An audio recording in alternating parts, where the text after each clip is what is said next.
Cek, cek, cek. Oke, cek. Thank you. Ada suaranya ya sekarang ya? Udah Tadi aman, tes. bro. Tadi Lanjut. sengaja dites biar mancing keramaian gitu. Oh, nggak bisa, nggak ada suara kan biar pada ngomong gitu. Alasan ya? Oke. Boleh juga ya, boleh juga ya. Kita ganti yang lain. Ini ada suaranya ya? Oke. Oke, thank you teman-teman buat memahami. Shalom, selamat pagi. Selamat pagi. Mana suaranya? Mana ucapan selamat paginya? Kita selalu pagi, teman-teman. Karena kita anak-anak Tuhan selalu melihat cahaya. Selalu pandang pada terang gitu kan. Terang kan berarti pagi kan. Jadi kita selalu semangat pagi, anak-anak Tuhan nggak pernah lesu karena dia selalu punya semangat. Dan anak Tuhan selalu ada harapan buat masa depannya. Dan harapannya ada di dalam Tuhan. Amin. Amin. Nah, karena kita punya harapan, amin Koko Iga. Yang ngomong Koko bukan sih? Oke, anyway. Oke. Nah, teman-teman, kita mau mulai PD ini karena tadi kita udah punya harapan, kita bahagia, kita berarti sukacita semua ya, amin ya. Nah, sekarang kita mau nyanyi dulu nih teman-teman, lagu. Kalau kau suka hati, tepuk tangan, udah tahu ya lagunya ya? Kalau boleh open kamera semua dong, biar kita kelihatan sesuatunya, biar kita bisa iseng-isengan gitu kan. Ini bisa interaksi kalau di PD itu, di PD Alfonsus, di khusus PD Pademangan ya, Pademangan. Oke. Sip, kita mulai ya teman-teman ya. Dengan tepuk tangan ya, biar seru, biar nggak garing gitu ya teman-teman ya. Kita mau buka ini dengan benar-benar sukacita banget gitu kan. Walaupun judulnya kamu sedih, Bunda lebih sedih gitu kan. Judulnya bagus gak sih by the way? Bagus ya? Bunda sedih, kamu lebih sedih. Ini tuh kreatif banget, bener banget kata Zita ya. Jadi Bunda sedih, kamu sedih, Bunda lebih sedih gitu kan. Mungkin teman-teman nanti bisa lihat gitu ya sesedih apa Bunda Maria. Tapi akhirnya ujung-ujungnya Bunda Maria pun bersuka cita kan, karena dia boleh bertemu, bisa naik bisa diangkat ke surga. Oke. Kelamaan kayak nanti Profan saya pendek doang. Oke, lanjut ya. Nanti kita lanjut sama Profan. Kita nyanyi aja. Oke, teman-teman. Kita mau nyanyi sama-sama. Kalau kau suka hati tepuk tangan. Kalau kau suka hati tepuk tangan. Tepuk tangannya mana? Kalau kau suka hati, mari kita lakukan. Kalau kau suka hati, tepuk tangan.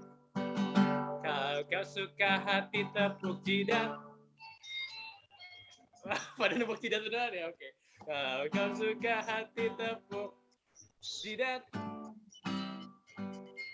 Kalau kau suka hati, mari kita lakukan. Kalau kau suka hati, tepuk jidat. Tidak beneran. Oke, thank you teman-teman. Oke, sekarang gini ya, ganti ya. Kalau kau sekali teriak wow, kita sama-sama unmute, kita teriak wow gitu ya. Oke? Kalau kau suka hati teriak wow, unmute dong. Wow. Kau suka hati teriak wow. Kau suka hati, mari kita lakukan. Kalau kau suka hati teriak wow. Lagi. Kalau kau suka hati teriak. Kok nggak? Gue kedengeran di sini kayak lama gitu loh, baru masuk. Oke, aduh internetnya mati, gawat.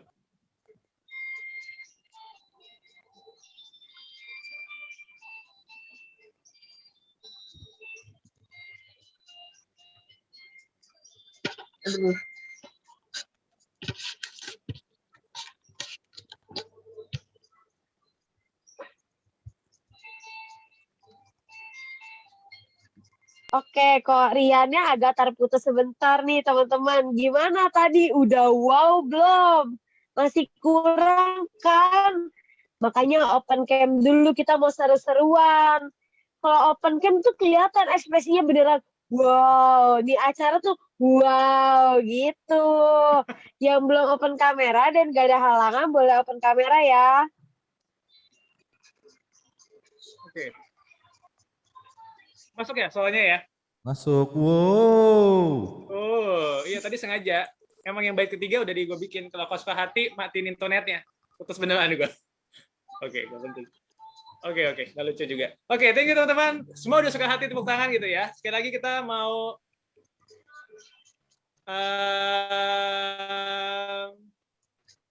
Kita ketik sekarang, kita ketik.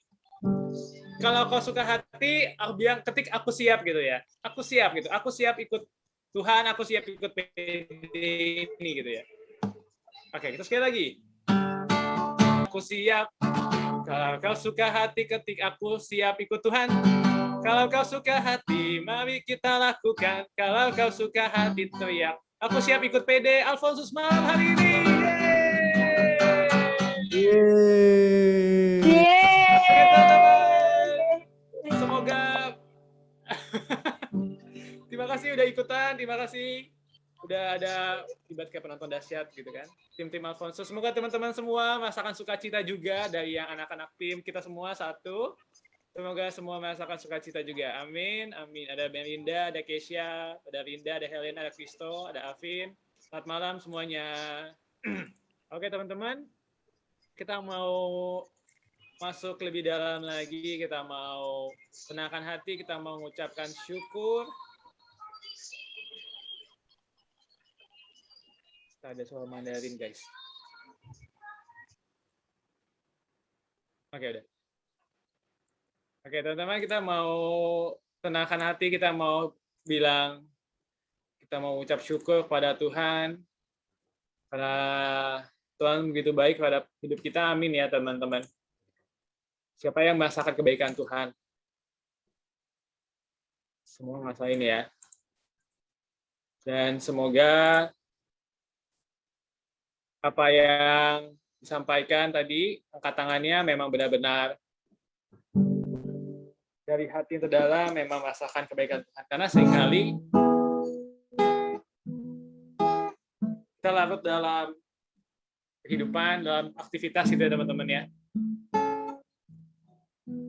Ada aktivitas, dan lama-lama lilin-lilin itu mulai padam lagi. Namun malam hari ini kita tahu bahwa lilin itu sepertinya mulai padam nih Tuhan. Dan malam hari ini kita datang dengan harapan, dengan iman bahwa lilin kita boleh kembali dinyalakan agar boleh ada terang dalam hidup ini.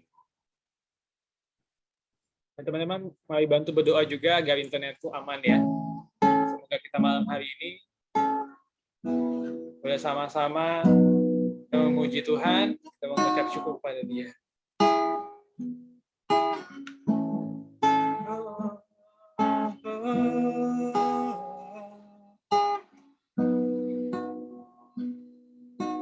Lebih dari yang telah kupikirkan,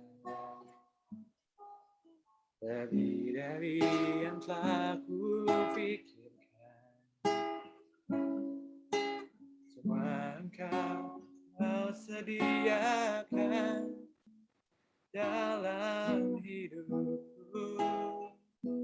So kami tidak dapat mengukurnya,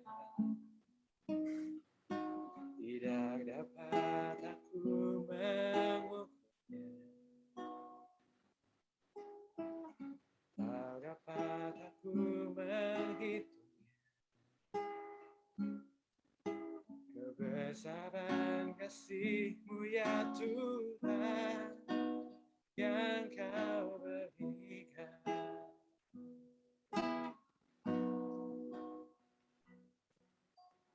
Ku bersyukur padamu ya Tuhan yang mengasihiku.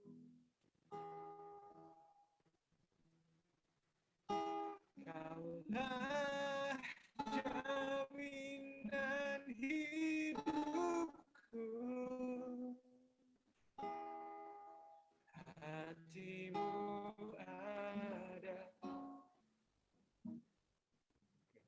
Ku bersyukur padamu, Kau Tuhan yang mengasihiku.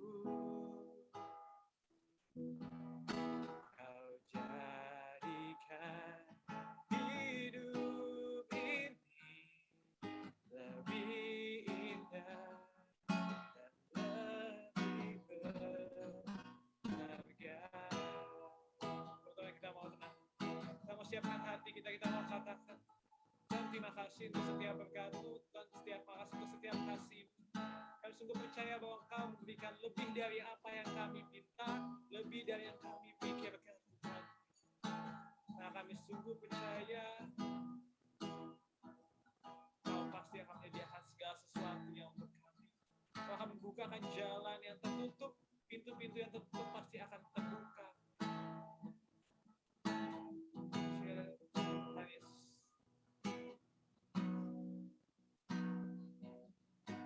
Lebih dari yang telah Kubuat,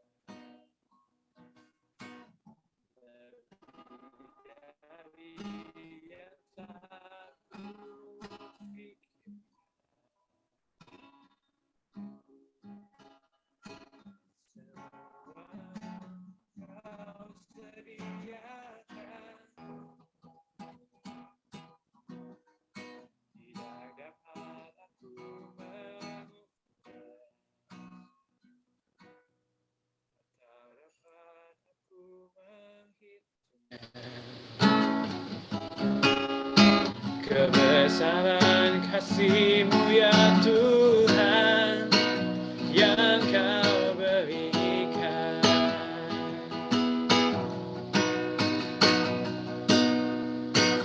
Ku bersyukur padamu, Kau Tuhan yang mengasihiku. Kaulah jaminan hidupku, hati-Mu ada bagiku. Bersyukur padamu, Kau Tuhan yang mengasihiku. Kau jadikan hidup ini lebih indah dan lebih berharga. Jadi kita mengatakan kami bersyukur padamu Tuhan dengan sepenuh hati kami. Ku bersyukur padamu. Ya kan, hati kami Tuhan yang mau bersyukur, yang mengasihiku. Sungguh Kaulah jaminan hidupku, jaminan hidupku. Hati-Mu ada bagiku. Oh, ku bersyukur padamu, Kau Tuhan yang mengasihiku. Kau jadikan hidup ini lebih indah dan lebih berharga. Kau jadikan hidup kami, jadikan hidup ini lebih indah dan lebih berharga.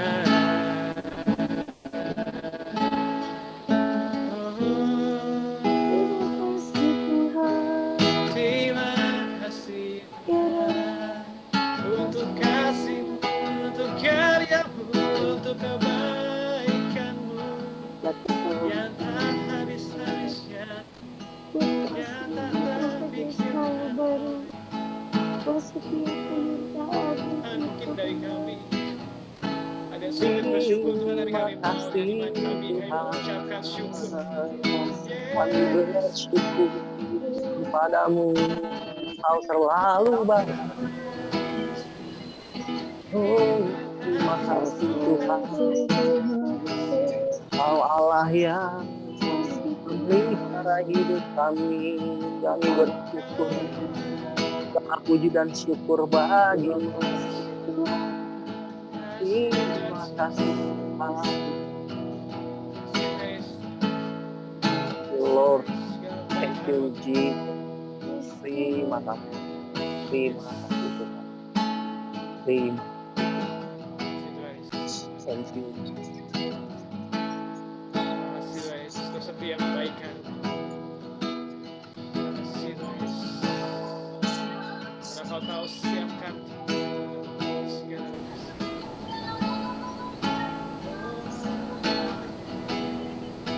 Kau sungguh gembala kami.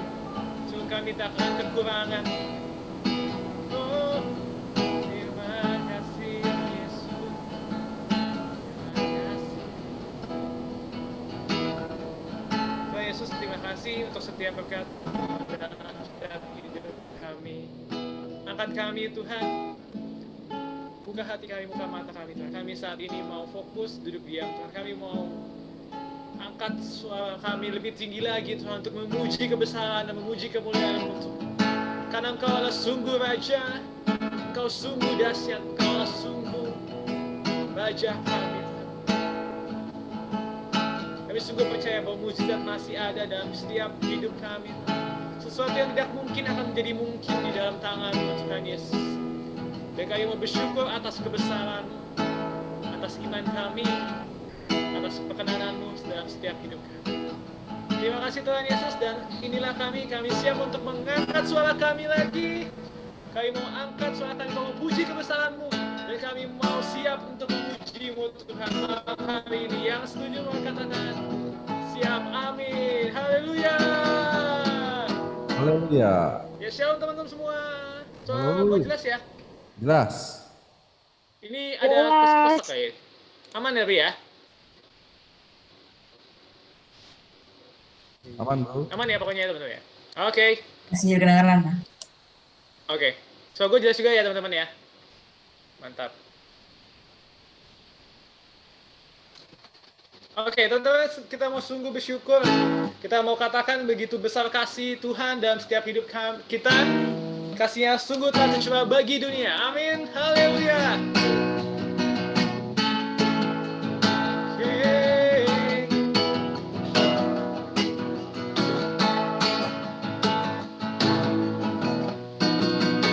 Ini suara kami Tuhan. Begitu besar kasih bagi dunia. Oke, mungkin liriknya agak salah. Kasih-Mu yang termulia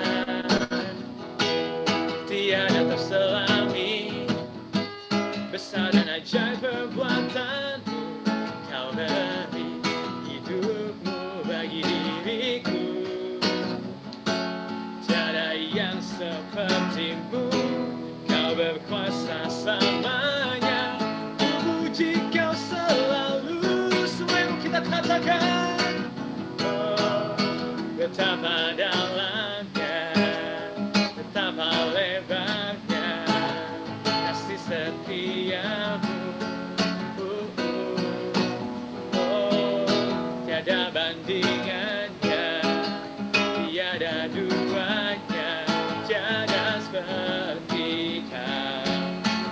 Yesus Tuhanku, Yesus harus kita selesai Tuhan kita.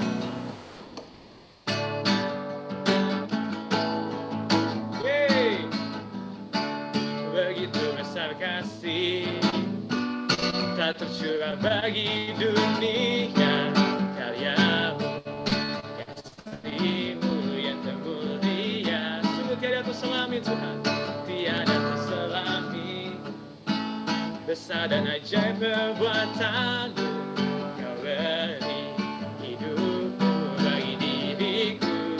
Semua tangan di atas. Tiada yang seperti-Mu, Kau berkuasa selamanya, puji Kau selalu. Supaya kita melompat buat Tuhan. Oh, betapa dalamnya, betapa lebarnya kasih setia-Mu. Oh, tiada bandingannya, tiada duanya, tiada seperti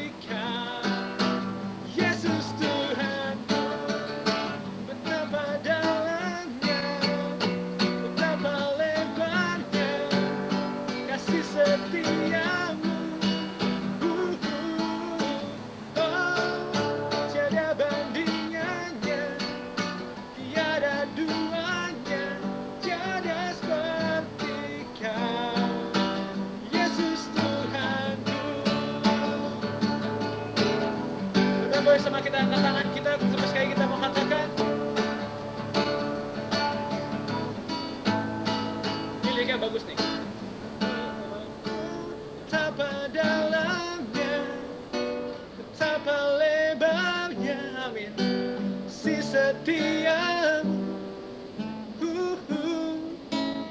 Oh, tiada bandingannya, tiada duanya, tiada seperti kau, Yesus Tuhanku.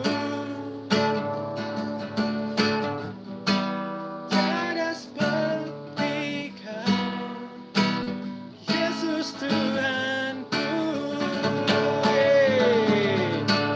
Teman-teman, siapa yang percaya sungguh tiada yang seperti kau, sungguh Yesus tiada duanya. Teman-teman, yuk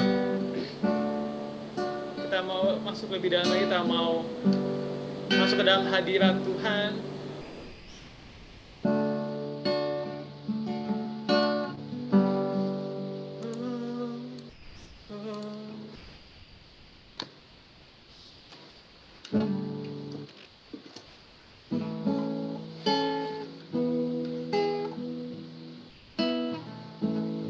Kita mau sama-sama Tuhan. Ini kami Tuhan, dengan segala kelemahan kami, dengan segala keterbatasan kami mau datang.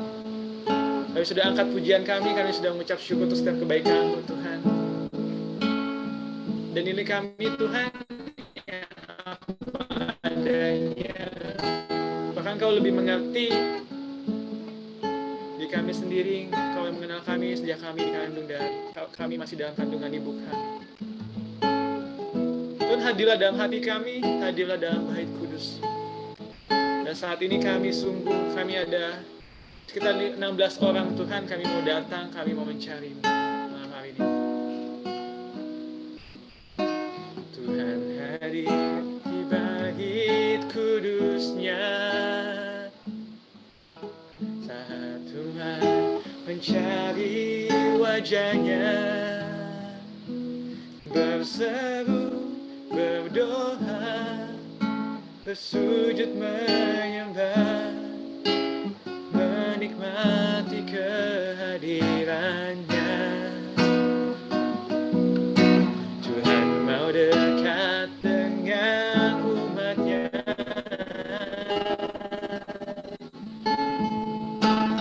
yang datang dengan segenap hatinya, berseru, menyembah, dan menikmati kehadiran-Nya.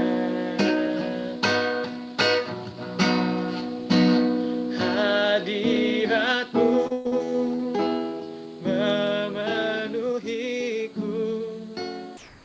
hadirat Kudus-Mu penuhi Bait-Mu, dan ku tersungguh menyembah-Mu, yang ku nampak hanya kemuliaan-Mu.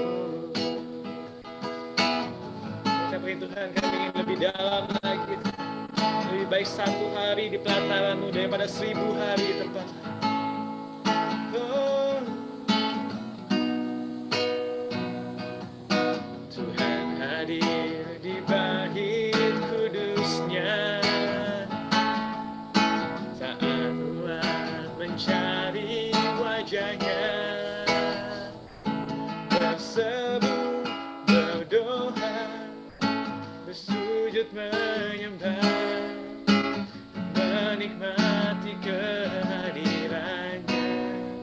Sungguh percaya bahwa kami, Tuhan mau hadir dengan umat kami, umat-Nya,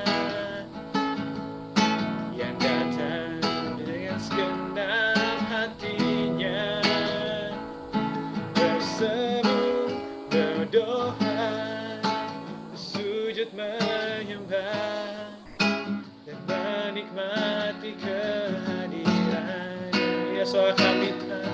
Ya, anak-anak, teman-teman PD Alfonsus, kita mau mengatakan suara kita. Hadirat-Mu memenuhiku, hadirat Kudus-Mu penuhi Bait-Mu, dan ku tersungkur menyembah-Mu, yang ku nampak hanya kemuliaan-Mu.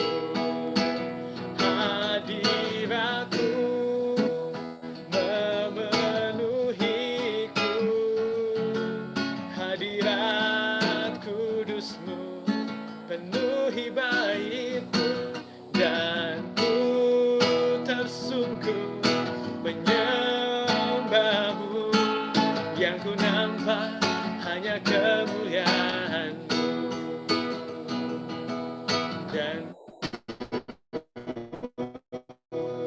tersungkur menyembahmu. Yang ku nampak hanya kemuliaan.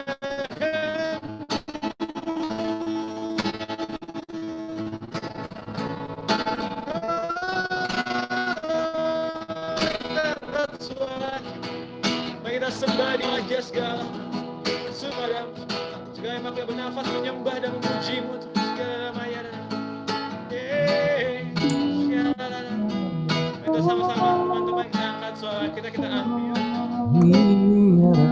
sungguh kita sembah Dia, angkat dengan seluruh hati dengan sepenuh hati.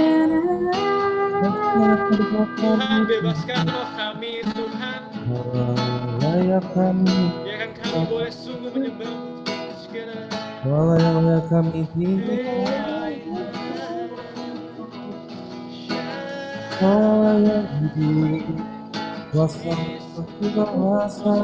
diri.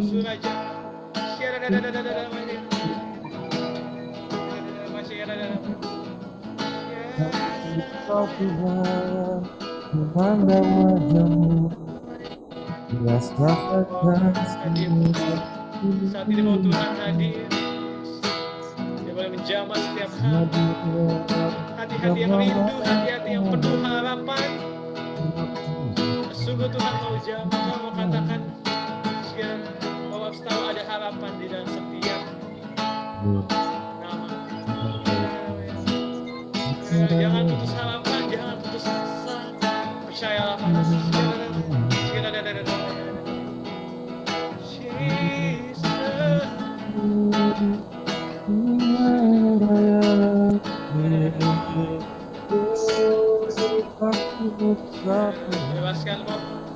bebaskan rohmu, sembah Dia, angkat suaramu.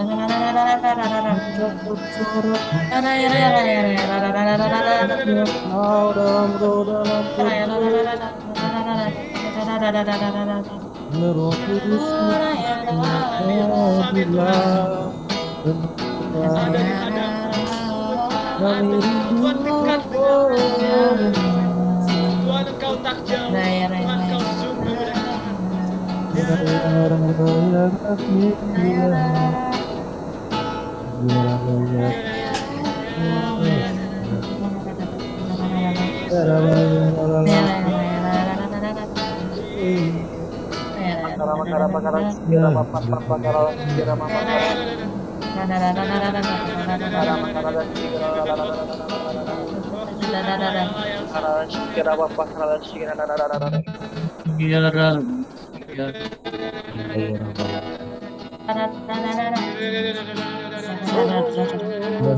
Roh Kudus, hati rindu, bukalah hatimu, Roh Kudus saat ini mau masuk, mau mengetuk Kau secara lebih.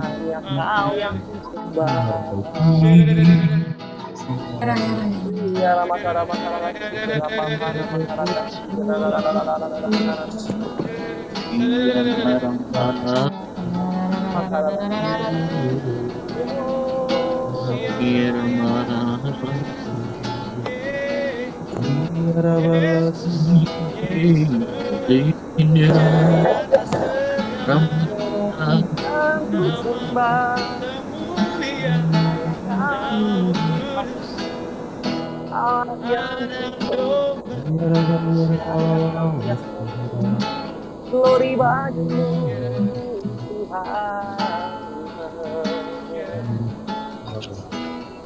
Iya Rama Karalashi, Nama Karadashi kira papa Karadashi, Korapa Karadashi kira mama Karadashi,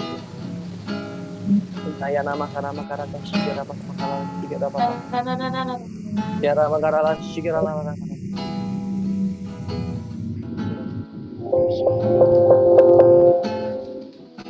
Jesus.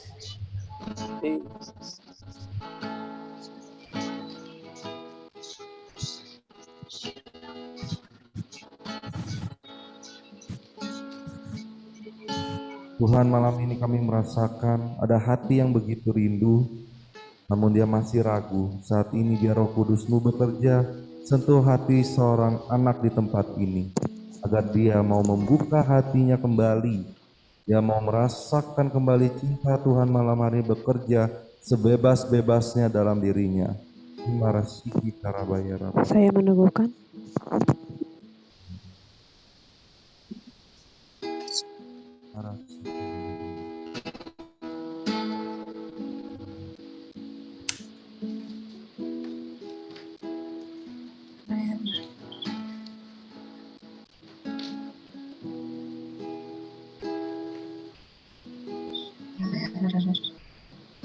Ada juga perasaan yang tidak layak di tempat ini. Tuhan berkata, Engkau adalah anakku, kuciptakan engkau seturut gambarku. Tidak ada orang lain yang berhak menilai dirimu selain aku, dan saatnya aku katakan engkau berharga bagiku. Kembalilah padaku anakku. Imarasiki narabalala, sihi narabaya, inarabu, inarabu, inarabu.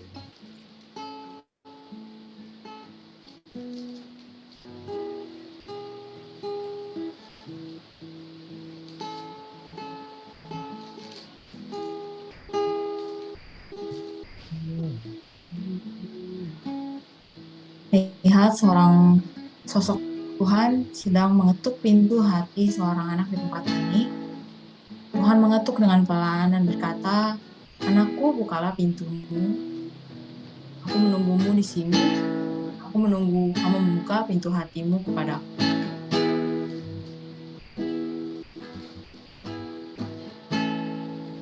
Saya meneguhkan. Dan seperti Tuhan berkata, mengapa engkau tidak percaya? Percayalah kepadaku.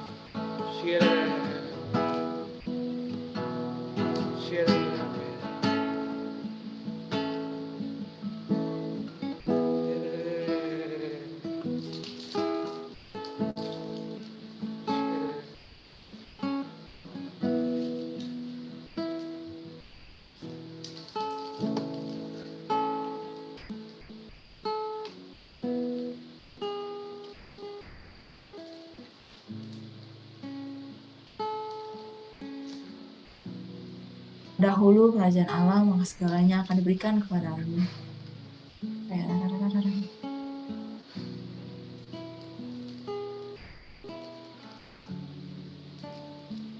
Seorang anak sepertinya merasa sendirian dan merasa tergerak menatapan ini. Peganglah saat ini di dadamu dengan tanganmu. Yesus saatnya hadir bagimu. Saat ini rasakan ada sesuatu kehangatan mengalir secara pelan dari atas kepala sampai ke dadamu. Tuhan Yesus saat ini sedang menjamah. Mari teman-teman di sini merasa tergerak dan kerinduan bisa angkat tangan sama-sama mendoakan satu sosok ini. Siapapun dia ada di sini, kita berdoakan sama-sama. Marabalas, marabalalalalalala. Saatnya Tuhan untuk meluk engkau lebih. Saat ini engkau tidak sendirian. Semua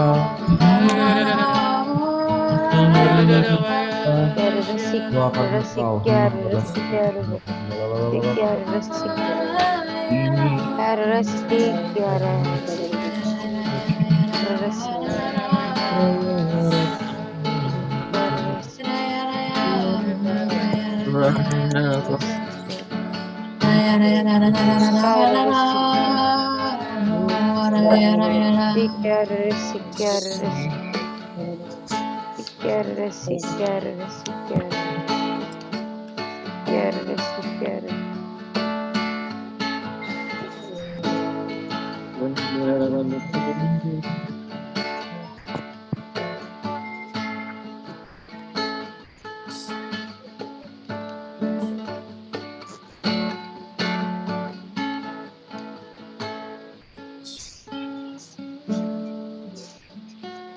Bahagialah kamu yang tidak melihat namun percaya.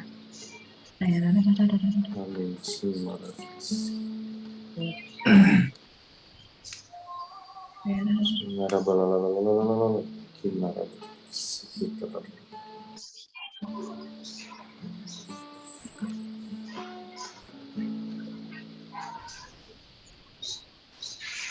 Tuhan gak lihat rupa dan Tuhan gak lihat harta, tetapi hati hamba yang Tuhan cari.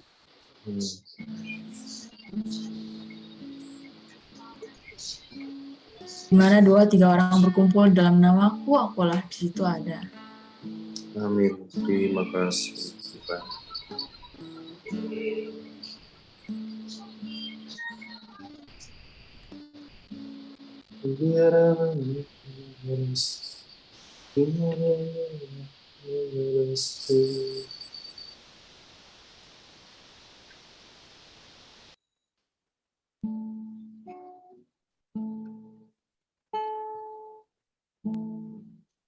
Hiduplah di dalam aku, dan kamu akan mendapatkan kedamaian hidup yang kamu cari.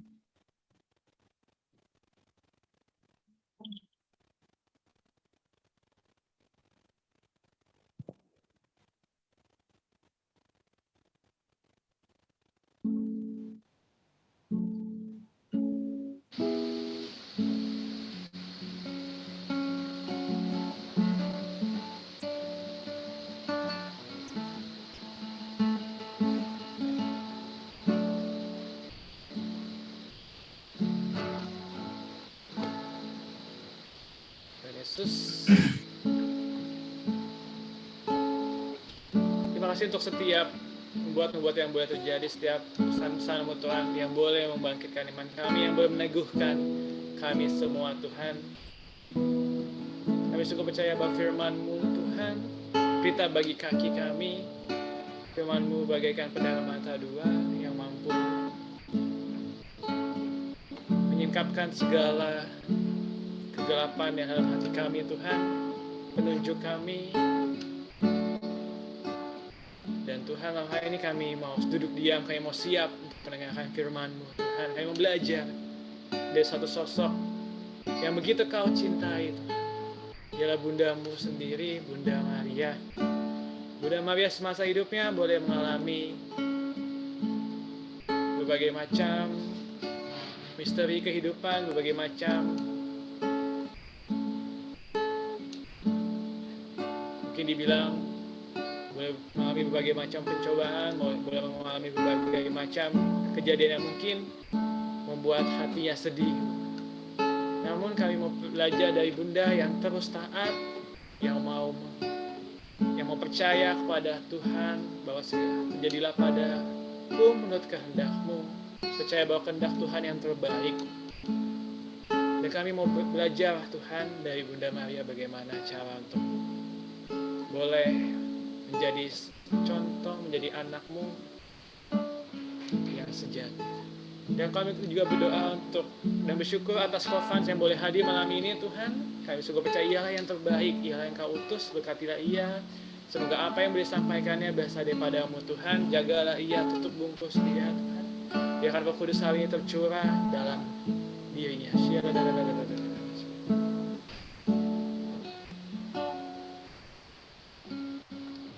Terima kasih Tuhan Yesus, siapkan kami dan kami siap untuk mendengarkan setiap firman-Mu.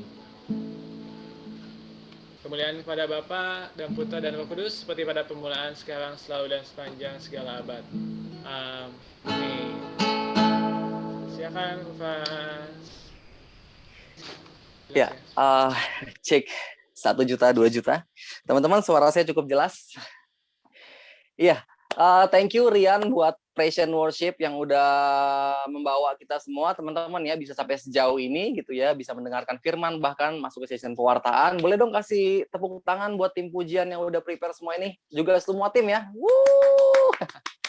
Yang meriah teman-teman, luar biasa loh usaha jerih payah mereka gitu loh, pengorbanan mereka. Ya, dan yang gak kalah meriah, kasih juga tepuk tangan buat Tuhan kita dengan lebih lagi meriah. Woo! Gue kalau di rumah kayak begini ya, ini semua orang kayak ngeliatin gue, si Fran kenapa ya? Ya, Oke, teman-teman, senang banget karena bisa ketemu lagi dengan teman-teman semua meskipun online, tapi gue bersyukur gitu karena ya era digital ini bisa memfasilitasi kita untuk tetap ketemu ya. Meskipun kondisi lagi pandemi gitu, dibatasin untuk keluar tapi bisa ngelihat wajah satu sama lain gitu kan lewat device kita masing-masing. Gue percaya ini adalah suatu kebaikan Tuhan yang luar biasa yang kita terima. Amin. Dan semoga teman-teman semua sehat-sehat ya, sekeluarga juga sehat-sehat. Amin. Mungkin sebelum gue mulai, ada baiknya gue perkenalan dulu kali ya. Karena kan katanya kan tak kenal maka kenalan ya. Kenalan dulu biar bisa disayang gitu kan. Ya, nama gue Franz, lengkapnya Yohanes Yosef Francisco Chandra ya. Tapi biasa dipanggil Franz aja gitu kan. Gue dari Bekasi. Oke, paroki gue Santo Mikael Keranji. Aktif sebagai pewarta sejak tahun 2016, puji Tuhan sampai dengan hari ini masih ya. Dan selain itu juga saya di bidang pelayanan mendampingi anak-anak muda di Deknat Bekasi, bareng sama ketua Deknatnya di sana namanya Mulyadi, mendampingi 5 persekutuan doa yang ada di Deknat Bekasi. Selain itu sehari-hari saya bekerja, teman-teman udah bekerja, boleh lambaikan tangan? Ya, oke. Beberapa ya, banyak juga ya. Oke. Dan saya bekerja di bidang marketing ya di salah satu brand IT. Mungkin produknya teman-teman pakai namanya Asus gitu kan. Selain itu juga saya udah menikah. Ya, ada yang udah menikah? Kayaknya nggak banyak ya. Oke, dan puji Tuhan, Tuhan terlalu baik. Saya udah dikaruniai anak ya, dan sekarang anaknya udah 2, teman-teman. Ya, yang pertama cewek udah 2 tahun gitu kan, 2 tahun lebih dikit lah. Namanya Joy ya, dia perempuan. Nah, terus yang kedua si kecil gitu kan, cowok. Komplit dah tuh kan, ada cewek, ada cowok. Namanya Max gitu. Dia baru 9 bulan kira-kira gitu. Ya, semoga pandemi cepat berakhir deh. Soalnya gue worry kalau enggak antara anak gue 3. Dan ya, puji Tuhan, semua sehat-sehat teman-teman ya, dan masih dalam pemeliharaan tangan Tuhan. Well, itu aja perkenalannya ya, supaya kita bisa lebih akrab gitu kan. Karena kan mungkin ada yang baru pertama kali kita berjumpa di sini kan. Gitu, biar saling kenal lah gitu. Paling nggak gue kenal teman-teman dari nama kalian masing-masing di sini. Gue scroll dulu. Oke. Ya. Nah, hari ini gue dimintain sama tim untuk bawain suatu tema. Temanya itu Seven Sorrow of Mary. Ya, mungkin temanya gitu kan, lo sedih gitu kan, Bunda juga sedih, kurang lebih kayak gitu ya. Ya kan temanya. Oke, kesannya kita bukan mau compare siapa yang lebih sedih juga sih gitu kan. Tapi maksudnya lebih mengarah ke ngebahas tentang 7 duka cita Bunda Maria, teman-teman. Anyway, ada yang udah pernah dengar belum? 7 duka citanya apa aja sih? Ada yang tahu? Kalau nggak ada berarti ini materi baru banget dong ya buat kalian. Ya, meskipun gue yang nge-prepare bahan ini, tapi jujur aja ya kalau disuruh nyebutin satu persatu gitu kan tanpa ngelihat gue punya materi, gue sih nggak yakin gue bisa sistematis sih. Ya oke, ada yang jawab tuh, melihat Yesus di salib. Ya, 1 dari antara 7 ya. Ya. Oke. Oh tunggu, sorry, gue baca chat itu cuma separuh nih. Gue nggak bisa baca semua. Soalnya kalau gue buka kolom chat, kamera gue ke flip. Teman-teman. Ya, jadi gue baca setengah doang nih. Nanti kalau ada timekeeper tolong WhatsApp aja ya. Oke, jadi 7 duka citanya itu gue sebutin ya. Pertama itu duka cita yang Bunda Maria alami itu ketika Simeon, seorang nabi yang dijumpai oleh Bunda Maria ketika dia lagi mau ngebawa Yesus di usianya yang ke-8 hari buat disunat di sana gitu kan. Simeon tiba-tiba bernubuat gitu bahwa anak ini gitu, maksudnya Yesus gitu, dia hadir untuk membawa perbantahan bagi banyak orang. Gitu, yang membuat mata hati setiap orang akhirnya terbuka gitu. Dan kelak suatu pedang akan menembus jiwamu sendiri gitu. Dan karena nubuat itu begitu menyayat hati Maria. Makanya dimasukin nih dalam 7 duka ini. Itu 1, nubuat Simeon. Yang kedua, ketika Maria harus sampai melarikan diri ke Mesir. Karena ketika itu Herodes gitu kan begitu dengar bahwa juru selamat lahir gitu kan, raja yang akan memimpin Israel gitu. Herodes nggak terima, kemudian dia mau ngejar tuh anak siapa sih dan dia mau bunuh. Maka based on malaikat punya advice gitu kan, apa sih based on, pokoknya gitu lah maksud gue, ngerti. Akhirnya Maria sama Yusuf menyingkir ke Mesir gitu hingga Herodes ketika itu wafat gitu. Baru kemudian dia balik lagi ke Yerusalem. Ya itu kedua, ketika melarikan diri ke Mesir. Yang ketiga, ketika kehilangan Yesus kecil di Bait Allah. Yang keempat, Ya, ketika Maria bertemu Yesus saat berjalan menuju Bukit Golgota, dia berpapasan dengan Yesus yang lagi memanggul kayu salib, bleeding abis tubuhnya, gitu kan. Dan ketika harus melihat itu, lu bayangin seorang ibu sakit nggak sih hati ya pas melihat anaknya itu berlumuran darah dan harus pikul salib, ya. Yang kelima, ketika Yesus mati di kayu salib. Yang keenam, ketika lambung Yesus ditikam, ya, dan jenazahnya diturunkan dari atas kayu salib. Lalu yang terakhir, ketika Yesus dimakamkan. 7 tuh, ya. Ketika Simeon bernubuat, waktu dia melarikan diri ke Mesir, waktu dia kehilangan Yesus di bait Allah, ketika dia bertemu dengan Yesus pas lagi memikul kayu salib, lalu kemudian waktu Yesus mati di kayu salib, kemudian lambung Yesus ditikam dan jenazah Yesus dimakamkan. Ini Seven Sorrow of Mary. 7 duka citanya. Dan ini tradisi gereja yang udah ada sejak abad pertengahan gitu. Setelah dari abad awal sampai abad pertengahan, gereja Katolik coba untuk mendalami tentang sengsara Kristus gitu. Nah, setelah dari pendalaman akan sengsara Kristus itu di abad ke-16 mulai gereja Katolik coba untuk mendalami sisi Maria. Maka lahirlah ajaran ini, teman-teman. Yang kemudian gitu kan diteguhkan dengan pengajaran-pengajaran dari para Santo Santa gitu kan, bahkan Santo pelindung paroki kalian sendiri itu juga nulis suatu kutipan tentang Seven Sorrow ini dan cukup lengkap bahkan ya, Santo Alfonsus Liguori gitu. Dan bukan cuma Santo Alfonsus tapi juga Santa Bernadette, Brigita dan lain sebagainya, mereka ikut meneguhkan hingga akhirnya abad ke-19 ini jadi suatu tradisi yang kita setiap tahun akan rayakan di tanggal 15 September. Itu kira-kira sejarahnya. Dan itu juga 7 dukanya. Gue coba untuk mengemasnya sehemat mungkin sih, dan semoga teman-teman nangkep ya. Gitu, semoga cukup ya klik lah gitu kan di pikiran kita masing-masing gitu. Oh itu 7 dukanya, oh itu asal muasal Seven Sorrow of Mary gitu kan. Dan oke, gue akan mulai dari sebuah perikop teman-teman ya. Perikopnya diambil dari Lukas bab 2 ayat yang ke-6. Lukas bab 2 ayat yang ke-6. Oke, ketemu Lukas bab 2 ayat yang ke-6 sampai dengan ayat yang ke-39. Panjang sih, 33 ayat, teman-teman ya. Jangan bosan. Oke, ketemu Lukas bab 2 ayat 6 ya, Lukas bab 2 ayat yang ke-6 sampai dengan ayat yang ke-39. Cukup panjang ya, tapi kita nikmatin aja nggak apa-apa teman-teman ya. Oke, gue akan bantu untuk bacakan. Teman-teman cukup simak aja dengan sepenuh hati, dengan penuh khidmat ya. Dikatakan begini. Ayat ke-6, Lukas bab 2. Ketika mereka di situ, tibalah waktunya bagi Maria untuk bersalin, dan ia melahirkan seorang anak laki-laki, anaknya yang sulung, lalu dibungkusnya dengan lampin dan dibaringkannya dalam palungan, karena tidak ada tempat bagi mereka di rumah penginapan. Ya, oke. Lanjut. Di daerah itu ada gembala-gembala yang tinggal di padang menjaga kawanan ternak mereka pada waktu malam. Tiba-tiba berdirilah seorang malaikat Tuhan di dekat mereka. Dan kemuliaan Tuhan bersinar meliputi mereka, maksudnya para gembala itu ya. Dan mereka, para gembala itu sangat ketakutan. Lalu kata malaikat itu kepada mereka, jangan takut. Sebab sesungguhnya aku memberitakan kepadamu kesukaan besar untuk seluruh bangsa. Hari ini telah lahir bagimu juru selamat, yaitu Kristus Tuhan di kota Daud.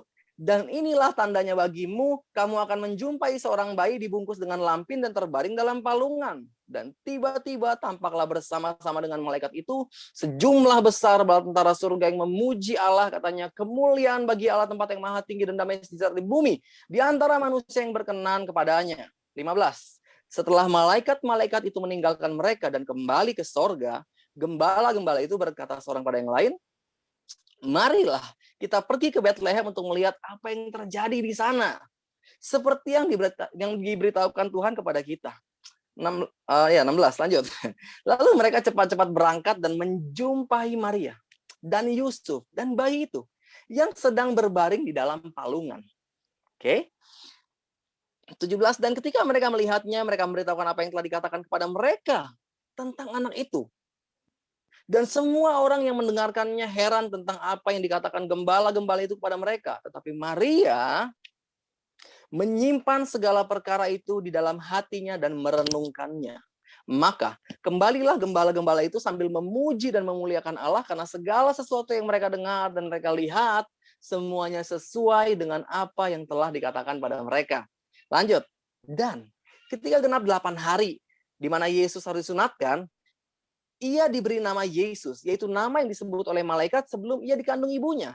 Dua-dua. Dan ketika genap waktu pentahiran, menurut hukum Taurat Musa, mereka membawa Yesus ke Yerusalem. Mereka tuh maksudnya kedua orang tuanya ya. Gitu. Kedua orang tuanya membawa Yesus ke Yerusalem untuk menyerahkannya kepada Tuhan. Seperti ada tertulis dalam hukum Taurat, hukum Tuhan, semua anak laki-laki sulung harus dikuduskan bagi Allah. Lanjut 24, dan untuk mempersembahkan korban menurut apa yang difirmankan dalam hukum Tuhan, yaitu sepasang burung tekukur atau 2 ekor anak burung merpati. Adalah di Yerusalem seorang bernama Simeon. Oke. Ini yang duka pertama tadi, ya. Ia seorang yang benar dan saleh. Wow, keren. Yang menantikan penghiburan bagi Israel. Roh Kudus ada di atasnya. Dan kepadanya telah dinyatakan oleh Roh Kudus bahwa ia tidak akan mati sebelum ia melihat Mesias, yaitu Dia yang diurapi Tuhan. Ia datang ke bait Allah oleh Roh Kudus, ya. Ketika Yesus anak itu dibawa masuk oleh orang tuanya untuk melakukan kepadanya apa yang ditentukan oleh hukum Taurat, ia, Simeon, menyambut anak itu dan menatangnya sambil memuji Allah, katanya, "Sekarang Tuhan," katanya, "biarkanlah hambamu ini pergi dalam damai sejahtera sesuai dengan firman-Mu, sebab mataku telah melihat keselamatan yang daripadamu, yang telah Engkau sediakan di hadapan segala bangsa, yaitu terang yang menjadi penyataan bagi bangsa-bangsa lain dan menjadi kemuliaan bagi umat-Mu Israel." Dan bapa serta ibunya amat heran akan segala apa yang dikatakan tentang dia. Lalu Simeon memberkati mereka dan berkata pada Maria, ibu anak itu, "Sesungguhnya anak ini ditentukan untuk menjatuhkan atau membangkitkan banyak orang di Israel dan untuk menjadi suatu tanda yang menimbulkan perbantahan. Supaya menjadi nyata pikiran hati banyak orang. Dan kelak suatu pedang akan menembus jiwamu sendiri." Gue balik karena versi aslinya sebenarnya terbalik, teman-teman. Kalau kalian cek di The Way Reims, NAT, gitu, New English Translation segala macam, sebenarnya kebalik ini. Ya, jadi sorry, gue pakai yang original ya. Lagi pula di situ ada Hana, ayat yang ke-36 ya. Seorang nabi perempuan anak Fanuel dari suku Asyer. Ia sudah sangat lanjut umurnya. Sesudah kawin, ia hidup 7 tahun lamanya bersama suaminya. Dan sekarang ia janda dan berumur 84 tahun. Ia tidak pernah meninggalkan bait Allah dan siang malam beribadah dengan berpuasa dan berdoa. Dan pada ketika itu juga, datanglah ia ke situ dan mengucap syukur kepada Allah dan berbicara tentang anak itu kepada semua orang yang menantikan kelepasan untuk Israel. Bukan cuma Simeon ya ternyata, tapi juga Hana gitu. Seorang yang begitu diurapi oleh Tuhan, dia juga berbicara berkata-kata tentang Yesus. Yang ketika itu masih newborn lah ya, gitu.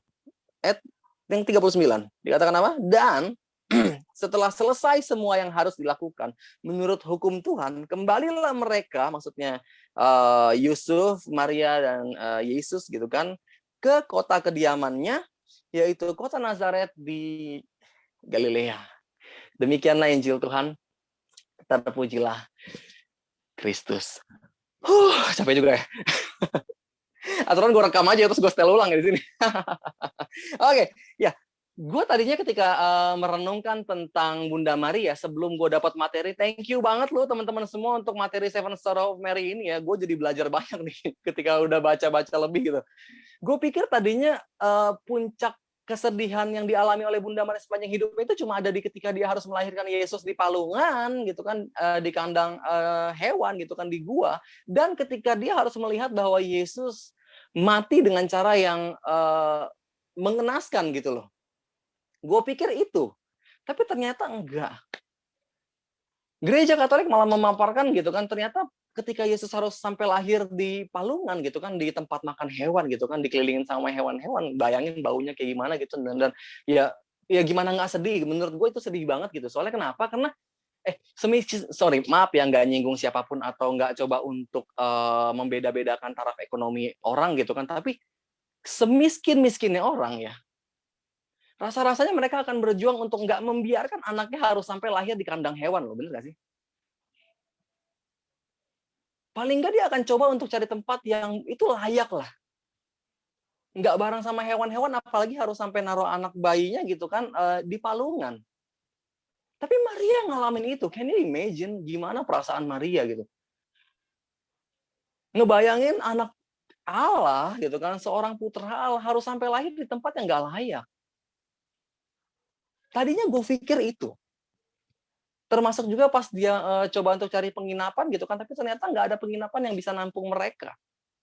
Kan sedih banget kan. Kadang gue pikir gitu, kenapa Tuhan lu nggak biarinin dulu tuh Maria sama Yusuf bisa dapat gitu kan di kamar gitu kan di ya hotel mana gitu. Itu kan bayangin gitu kalau Yesus lahir di tempat itu gitu kan di penginapan itu satu penginapan pas lihat ada bintang di atas hotel kan. Wow. Bukan cuman gembala sama hewan-hewan yang jadi saksi, itu satu gedung gitu loh.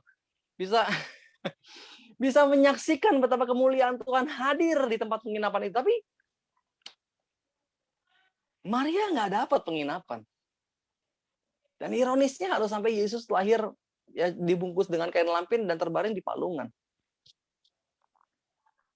Tadinya gue pikir itu. Tapi ternyata nubuat Simeon ketika dia menyampaikan apa yang seharusnya, apa yang dia gitu kan mau sampaikan dari Tuhan tentang Yesus bayi ini gitu kan ke Maria, ternyata itu lebih memilukan hati Maria, lebih dari ketika dia harus melihat anaknya gitu kan, bayinya gitu kan, putra Allah lahir di palungan, ya. Ketika Simeon bilang bahwa anak ini, lu akan lihat dia nanti, ini pakai bahasa gue, dia akan mampu untuk menjatuhkan dan juga membangkitkan banyak orang di Israel. Dan ini yang paling bikin ketika gue coba dalamin artikel-artikel Katolik ya gitu tentang nubuat ini gitu, itu yang paling berasa ketika Simeon bilang bahwa anak ini terlahir hanya untuk menimbulkan perbantahan nanti di tengah semua orang.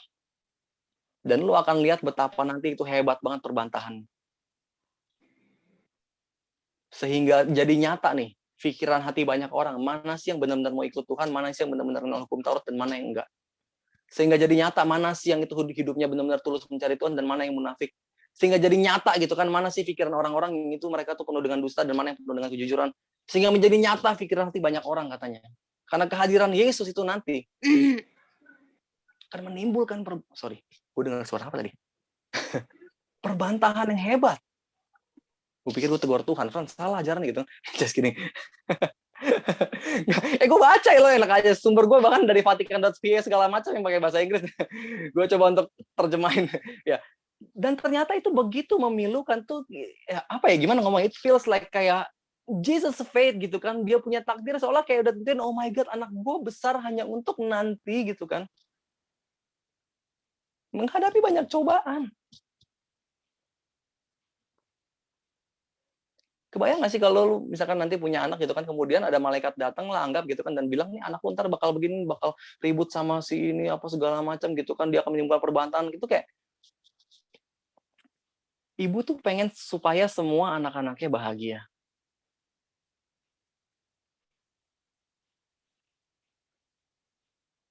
Tapi Simeon bilang nanti anak ini begitu bertumbuh besar dia akan membawa perbantahan bagi dunia. Dan benar kan? Pas Yesus tumbuh besar usia 30 gitu kan, ketika dia udah mulai mengajar dan mulai mewartakan Injil, jadi nyata tuh pikiran hati banyak orang mana yang akhirnya bisa menerima Yesus dan mana yang enggak gitu. Yang nggak menerima Yesus berarti orang-orang yang mereka nggak sungguh-sungguh mendalami hukum Taurat dan nggak benar-benar ikut Tuhan. Contohnya orang Farisi gitu kan, kaum Sanhedrin gitu kan, yang isinya itu adalah tua-tua Yahudi gitu kan, imam kepala dan lain sebagainya gitu kan. Karena mereka tuh punya konsep tentang Mesias sendiri yang itu tuh ego mereka gitu loh. Mereka hanya berpikir pokoknya Mesias itu harus lahir dari keluarga kaya gitu kan, kemudian dia juga punya banyak pengikut gitu kan, kemudian juga terpandang gitu kan, dan dia punya kuasa gitu. Tapi sayangnya kapasitas Yesus nggak memenuhi nih. Masalah Yesus pas lahir, kemudian dia pelayanan gitu kan, kondisinya anak tukang kayu gitu. Makanya kayak akhirnya terjadi pertentangan hebat ketika itu. Orang Farisi tuh ngelihat, wah Yesus nih bikin mujizat hebat banget. Tapi di sisi lain, mereka nggak bisa terima seorang Yesus yang lahir dari keluarga tukang kayu. Dan akhirnya ributlah itu. Belum lagi ditambah dengan egonya orang-orang Farisi yang akhirnya itu membuat Yesus harus sampai mati di kayu salib. Maria udah tahu itu sejak awal. Dan bayangin gitu kan, ketika harus ngebahas satu persatu tentang 7 duka ini, itu semua step-step apa yang Simeon sampaikan, semuanya kelihatan. Dan benar kan, Yesus ngalamin tuh punya banyak musuh, ditentang banyak orang, berbantah dengan banyak orang. Karena siapapun yang ketemu Tuhan, hatinya akhirnya dimurnikan. Nggak bisa hati yang apa istilahnya kayak suam-suam kuku itu ketemu Yesus, nggak bisa soalnya. Sehingga menjadi nyata siapa yang sesungguhnya mereka mencintai Yesus dan mana yang enggak. Dan ketika harus dengar itu di usia Yesus yang baru 8 hari, hancur hati Maria. Dan belum lagi ketika dia harus jalanin semua duka citanya itu. Ketika dia harus menyingkir ke Mesir karena diburon gitu kan sama Herodes. Belum lagi ketika dia harus ngalamin gitu yang namanya Yesus hilang, kemudian Yesusnya disiksa gitu kan, kemudian Yesusnya wafat ya, dan terus tuh. Dan ternyata alasan kenapa ini dijadiin 7 duka cita bukan yang soal palungannya itu. Gitu. Karena ini bicara tentang hati keibuannya Maria. Di mana seorang ibu nggak mau barang sedikit pun kehilangan anaknya atau anaknya nggak bahagia. Makanya sebagai seorang ibu, diangkatlah ini duka citanya. Ketika harus lari dari Mesir, bayangin, nyawa anaknya terancam, makanya dimasukin nih di 7 duka cita. Ketika ngalamin Yesus hilang, 3 hari lo hilangnya baru ketemu. Kenapa dimasukin dalam 7 duka cita? Karena bayangin seorang ibu kehilangan anak. 3 hari nggak ketemu-ketemu gitu. Itu kayak lu udah lapor ke polisi gitu kan, udah cari kemana-mana gitu kan, terus lu broadcast kemana-mana anak gue hilang, terus lu kirim fotonya gitu, nggak ketemu juga gitu. Bayangin perasaannya gimana? Hancur. Apalagi harus melihat Yesus sampai disiksa berdarah-darah, kemudian disalib, ditikam lagi lambungnya. Seorang ibu berusaha untuk memastikan lambungnya selalu terjaga dengan baik dari sejak dia kecil sampai dengan dia dewasa. Tiba-tiba dia harus lihat dengan mata kepalanya sendiri, seorang prajurit tikam lambungnya. Dan lebih lagi pas Yesus harus sampai dimakamkan dan Maria nggak bisa melihat Yesus. Karena dia wafat. Dan semua 7 duka cita ini berkaitan dengan betapa begitu mulia hati Ibu Maria. Dan kenapa diangkat 7 dukanya ini? Karena dia nggak mau kehilangan Yesus, teman-teman. Dan kita sebagai umat Katolik harus banget nih sebetulnya gitu untuk menghormati Bunda Maria. Soalnya kenapa? Kalau mau bicara soal loving Jesus gitu kan, Bunda Maria itu yang the most, teman-teman. Lebih dari siapapun.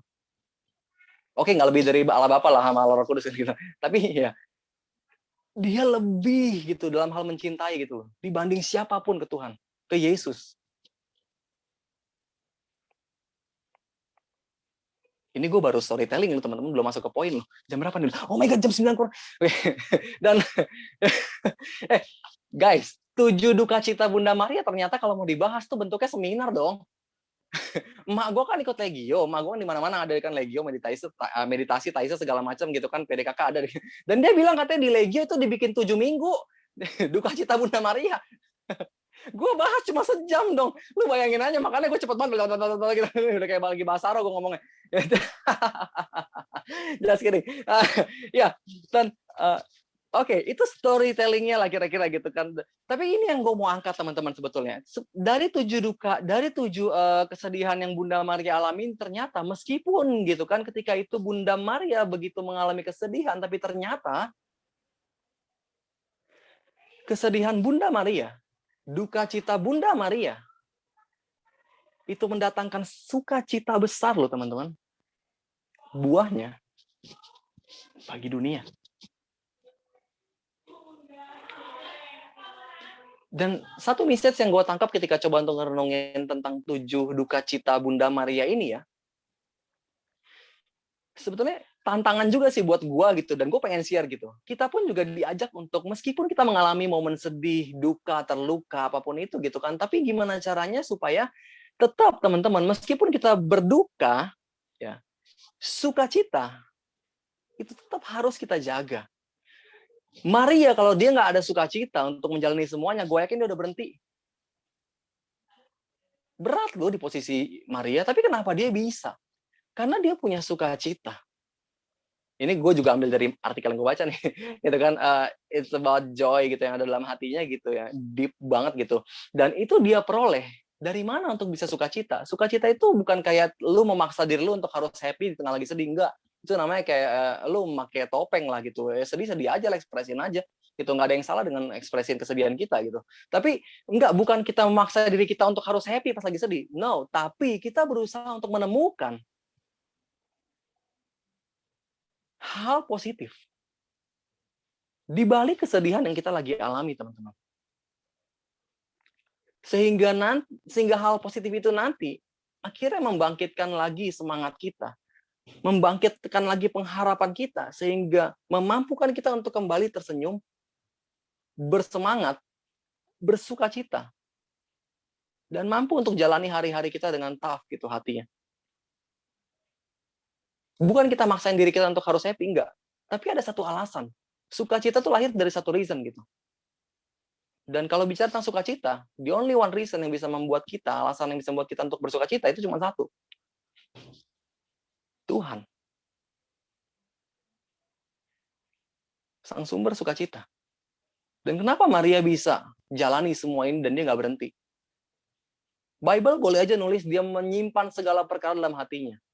Tapi bukan berarti dia mendem, no. Maria dikenal sebagai sosok pribadi yang dari sejak dia kecil, dia punya relasi yang begitu deep dengan Tuhan Allah. Makanya dia dipilih. Dan dia punya keistimewaan, teman-teman. Ntar gue bahas untuk poin berikutnya keistimewaannya. Gitu. Dan kuncinya supaya bisa sukacita.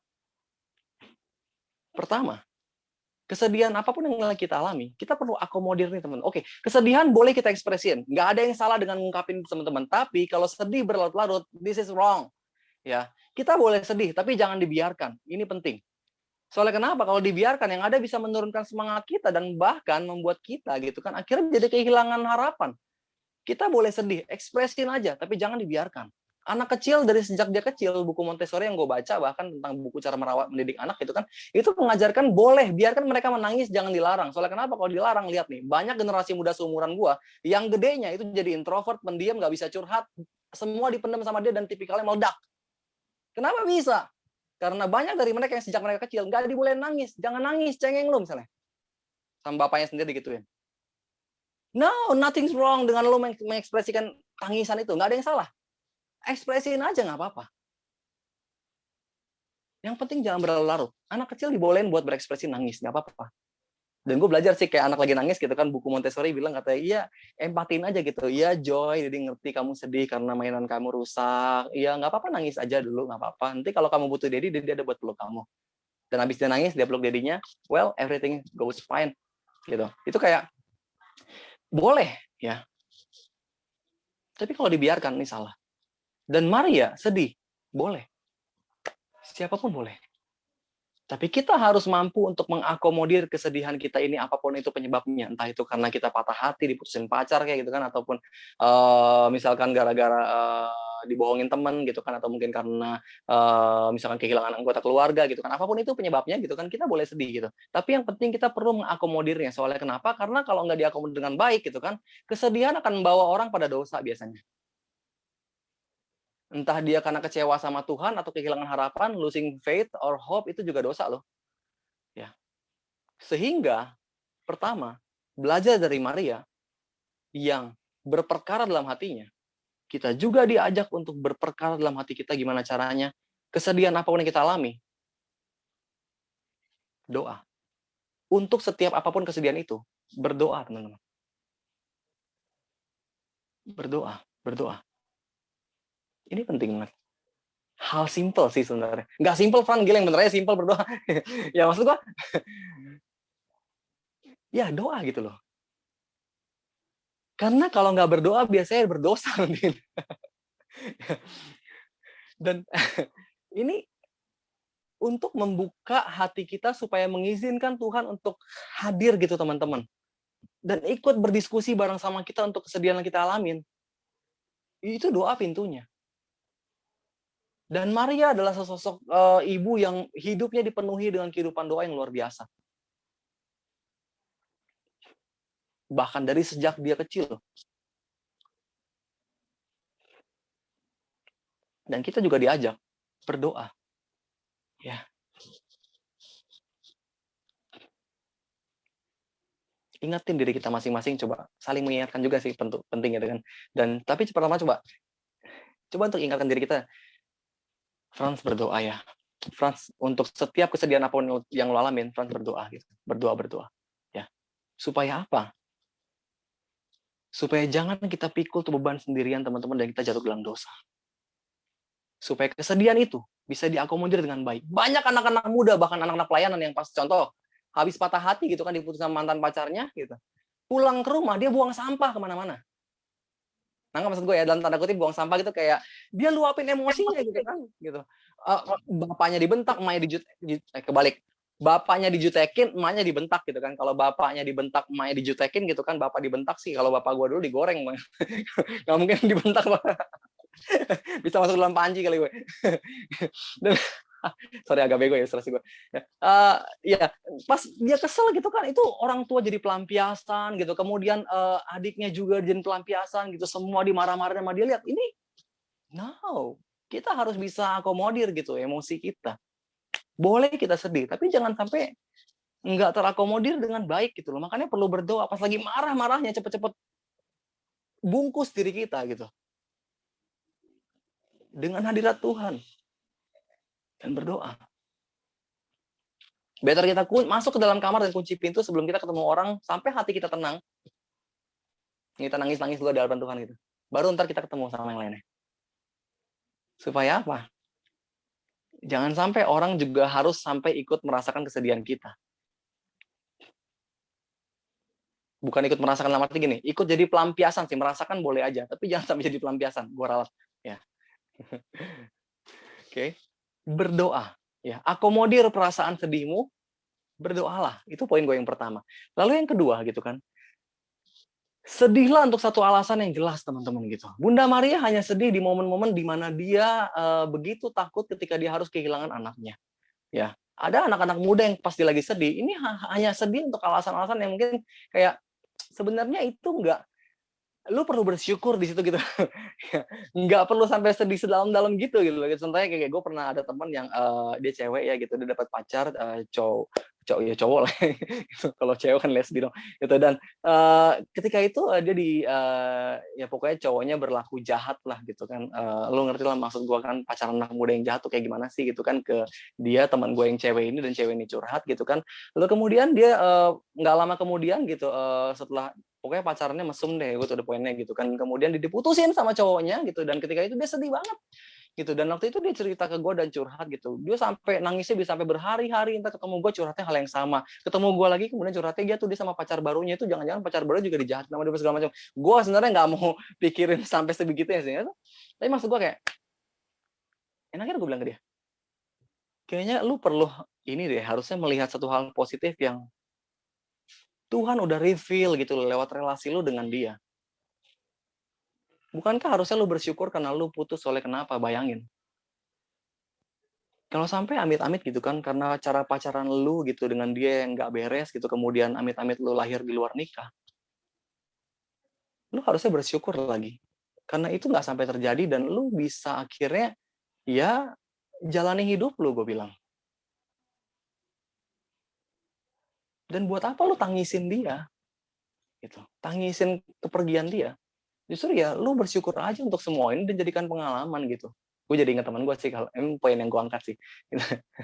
Karena gue inget dia gitu. Dan bagus lu nggak, gue pengen ngomong kasar, gue pengen ngomong begini, gue pengen ngomong kayak, bagus lu nggak pacaran sama penjahat gitu. Jahat banget gue. Tapi gue bersyukur ketika itu ya Tuhan lah yang pimpin gitu untuk berbicara gitu, gue percaya gitu. Dan akhirnya dia mulai melihat bahwa iya ya gitu, harusnya gue bersyukur gitu. Dan nggak jelas banget gue harus sampai gue nangis cuman gara-gara diputusin sama dia sampai berhari-hari gitu. Dan ya kita boleh sedih gitu, tapi apa gitu penyebabnya? Jangan sampai hanya karena hal-hal yang sebenarnya itu tuh kayak itu bagian dari proses aja gitu loh, yang sebenarnya nggak perlu kita biarkan diri kita sedih berlarut-larut gitu loh. Apa penyebab kesedihanmu? Evaluasi itu. Maria memang sedih. Oke, ini di buku tentang Maria juga yang gue baca. Ya, ketika harus sampai melihat putra Allah lahir di palungan. Tapi semua itu, dia bisa lihat sisi positifnya. Soalnya kenapa? Dia begitu melihat banyak tanda. Ada malaikat lah, ada bintang lah, ada segala macam gitu kan. Semua nubuat dari malaikat itu terpenuhi gitu kan. Dan itu yang jadi fokus dia.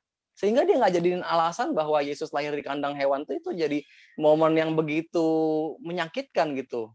Bagi dia gitu. No. Dan lagi perikop tadi bilang gini bahkan. Lihat deh. Di ayat yang ke-20 dibilang, maka kembalilah gembala-gembala itu sambil memuji dan memuliakan Allah karena segala sesuatu yang mereka dengar dan mereka lihat gitu. Lihat, mereka memuji dan memuliakan Allah. Bahkan ada buahnya gitu. Sehingga akhirnya dia nggak melihat semua itu sebagai apa ya, alasan buat sedih berlarut. Soalnya kenapa? Karena meskipun Tuhan lahir di kandang hewan gitu kan, tapi ada begitu sukacita besar yang terpancar di sana. Ada hal positif. Temukan alasan sedihmu, teman-teman. Oke, pertama kita berdoa. Masuk dalam kamar misalnya berdoa. Lalu coba evaluasi juga sih, gitu. Evaluasi kesedihanmu, teman-teman. Pantas nggak kita sedih gitu sampai berlarut-larut gitu hanya karena itu, misalkan. Lalu, 3, poin gue, kelilingi diri kita dengan orang-orang yang dekat dengan Tuhan. Ini penting. Soalnya kenapa? Pas lagi sedih, kita perlu orang-orang positif, teman-teman. Karena kenapa? Kalau nggak dekat sama orang positif gitu, kita bisa-bisa jadi keracunan nanti. Pikiran kita, hati kita gitu. Makanya penting lihat Maria ya dalam pergumulannya gitu. Dia dikelilingi dengan orang-orang yang itu tuh begitu membangun dia. Dan sebenarnya keistimewaan Maria, nah yang gue bahas tadi kan, yang gue udah sempat mention tadi gitu. Maria itu istimewa soalnya kenapa? Karena Maria di sepanjang dia hidup, dari sejak dia tradisi percaya bahwa dari sejak dia kecil gitu, bahkan sampai ketika dia mengiring Yesus putranya, dia selalu, ini keistimewaan dia nih, dia selalu dapat menemukan Tuhan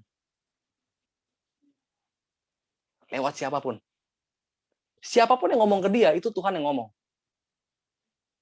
Ini keistimewaan dia sih. Contoh Elizabeth. Pas Elizabeth bilang, siapakah aku sampai ibu Tuhanku datang gitu kan. Siapa yang ngomong? Itu Roh Kudus yang melingkupi Elizabeth. Ketika Simeon bilang anak ini akan berubah segala macam gitu. Itu Tuhan Allah sendiri yang lagi menyampaikan gitu nubuatnya. Hana juga berbicara gitu. Itu Tuhan sendiri. Ini keistimewaan Maria gitu. Dan Maria dikelilingi sama orang-orang yang melalui mereka dia bisa dengar suara Tuhan. Mungkin hidup kita nggak dikelilingin para nabi gitu kan. Mungkin ya orang-orang biasa lah gitu kan. Tapi ya seenggak-enggaknya gitu ya teman-teman. Apa sih seenggak-enggaknya bahasa gue?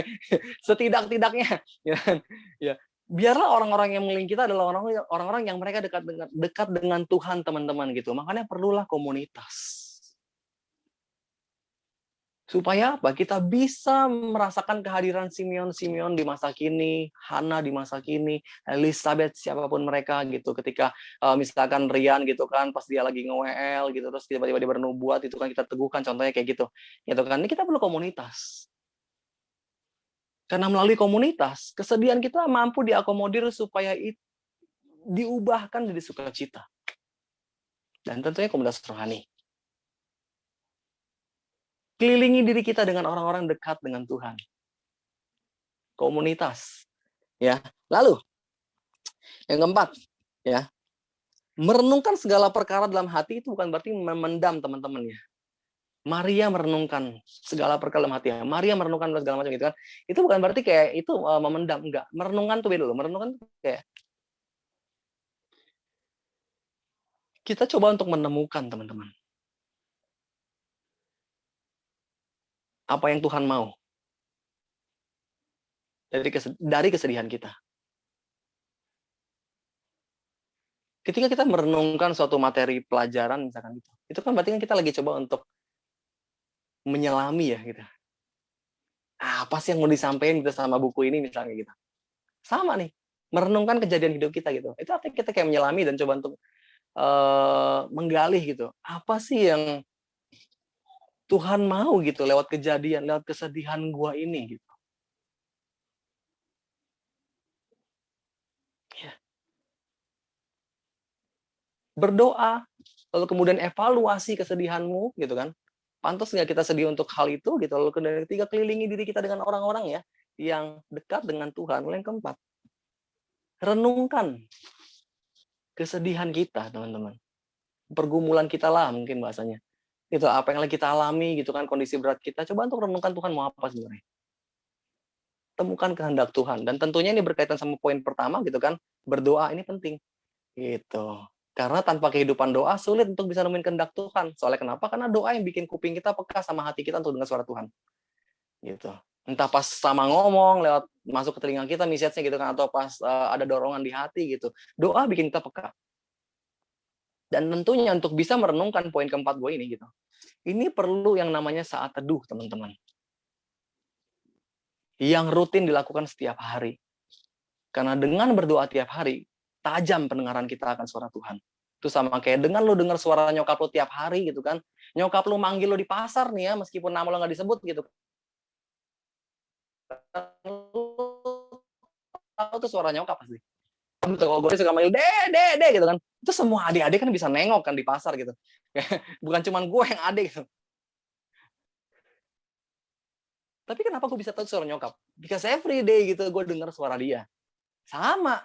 Kalau setiap hari kita coba untuk latih diri kita mendengar suara Tuhan saat teduh, maka kita akan semakin peka akan suara Tuhan.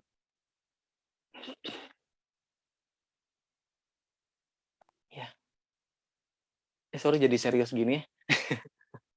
Teman-teman bagian senyuman dong. Dan kelima, jalani segalanya dengan cinta, teman-teman. Meskipun Maria berat banget gitu kan, harus menjalani hidup gitu, apalagi ngelihat putranya harus sampai dimusuhin banyak orang, kemudian dia harus sampai disiksa, menderita, wafat di kayu salib dan dimakamkan. Tapi ada satu hal yang nggak pernah hilang, teman-teman, dari dalam diri Bunda Maria, dan itu cinta. Ya, cintanya pada Tuhan dan cintanya pada putranya itu kayak nggak bisa dikalahin oleh apapun lah.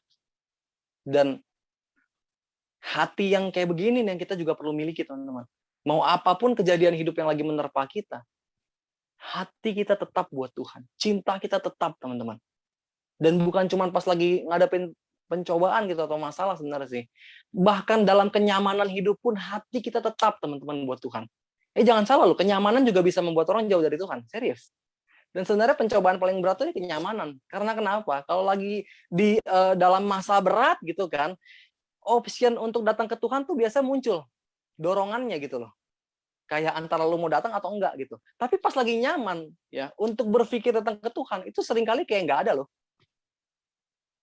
Kayak gue udah ngerasa hidup gue fine-fine aja gitu kan, gue punya segalanya, gue punya supir, misalnya gue punya babysitter apa segala macam, rumah gue gede gitu kan, mobil gue banyak gitu. Itu kayak susah loh untuk bisa inget Tuhan. Pas lagi dicoba itu justru itu, ya. Karena kan ada firman Tuhan bilang gitu kan, Tuhan dekat dengan orang patah hatinya gitu kan, Tuhan tuh menghibur apa segala macam buat orang yang dicoba gitu. Dan kenyamanan juga ini penting nih. Meskipun dalam kenyamanan, hati kita tetap buat Tuhan. Iya. Jadi berat ya. Gue seneng nih kalau udah wajah-wajah serius-serius gini nih. Ya, dan setiap kita mari sama-sama kita teladani gitu. Cara hidup sang bunda gitu. Bagaimana dia meskipun berduka cita, tapi duka citanya ternyata membawa sukacita yang besar bagi dunia. Ya, dan gimana gitu, apa yang dia lakukan sehingga bisa membawa sukacita besar gitu. Karena dia tahu bagaimana cara mengakomodir kesedihannya, teman-teman. Gitu, perkaranya gitu. Dan itu yang dia lakukan ya. Kita juga diajak gitu untuk ayo sama-sama miliki kehidupan doa gitu. Evaluasi kesedihan apa yang kita sedang alami ketika itu bawa pada Tuhan. Ya, punya komunitas nih penting banget, teman-teman. Kelilingi diri kita dengan orang-orang yang dekat dengan Tuhan. Ya, lalu kemudian renungkan segala perkara gitu kan. Temukan kehendak Tuhan dan terakhir jalani segala dengan cinta. Buat Tuhan dan buat sesama. Nggak gampang memang.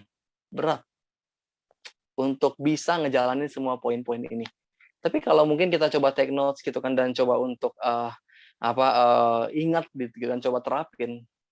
gue percaya dengan kita ikuti apa yang Bunda Maria lakukan, harusnya kita juga bisa sih. Karena Bunda Maria, ya, honestly dia juga cuma manusia biasa kan sebenarnya. Gitu. Oke, dia istimewa gitu, tapi kan dia juga manusia. Ya. Hanya dia punya kesungguhan hati lah gitu, yang begitu kuat gitu untuk Tuhan. Sehingga ya, dan dia juga terpilih gitu dari sejak dia lahir gitu untuk jadi bunda Tuhan. Gitu. Dan kita juga diajak gitu untuk ayo.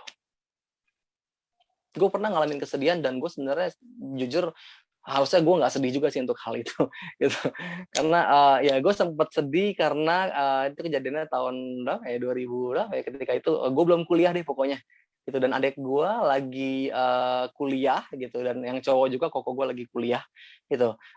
Gue ketika itu sebenarnya ngalah gitu, tadinya sebenarnya setelah koko gue masuk kuliah gue pengen kuliah gitu, tapi ternyata karena kondisi ekonomi gue belum memadai, gue juga lagi membangun bareng sama nyokap gitu kan perekonomian keluarga gitu, sehingga gue ngalah dan gue memilih untuk bekerja ketika itu.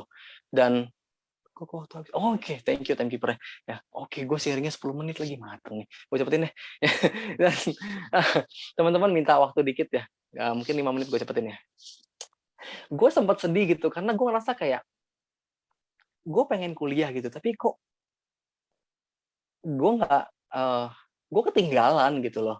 Dan gue harus sampai ngalah gitu dengan kondisi kok gue harus sampai lulus kuliah dulu gitu kan, kemudian adik gue udah lulus kuliah juga baru gue bisa masuk kuliah.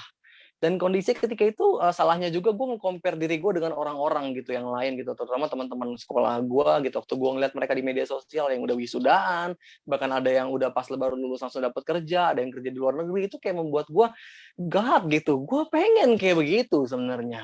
Tapi gue ketika gue melihat diri gue malah stuck di sini, gue bekerja gitu kan, dan uang gue, gaji gue juga habis buat bayar kosan adik gue yang cewek, biaya kuliah dia juga, dan juga gue nyicil motor buat koko gue gitu.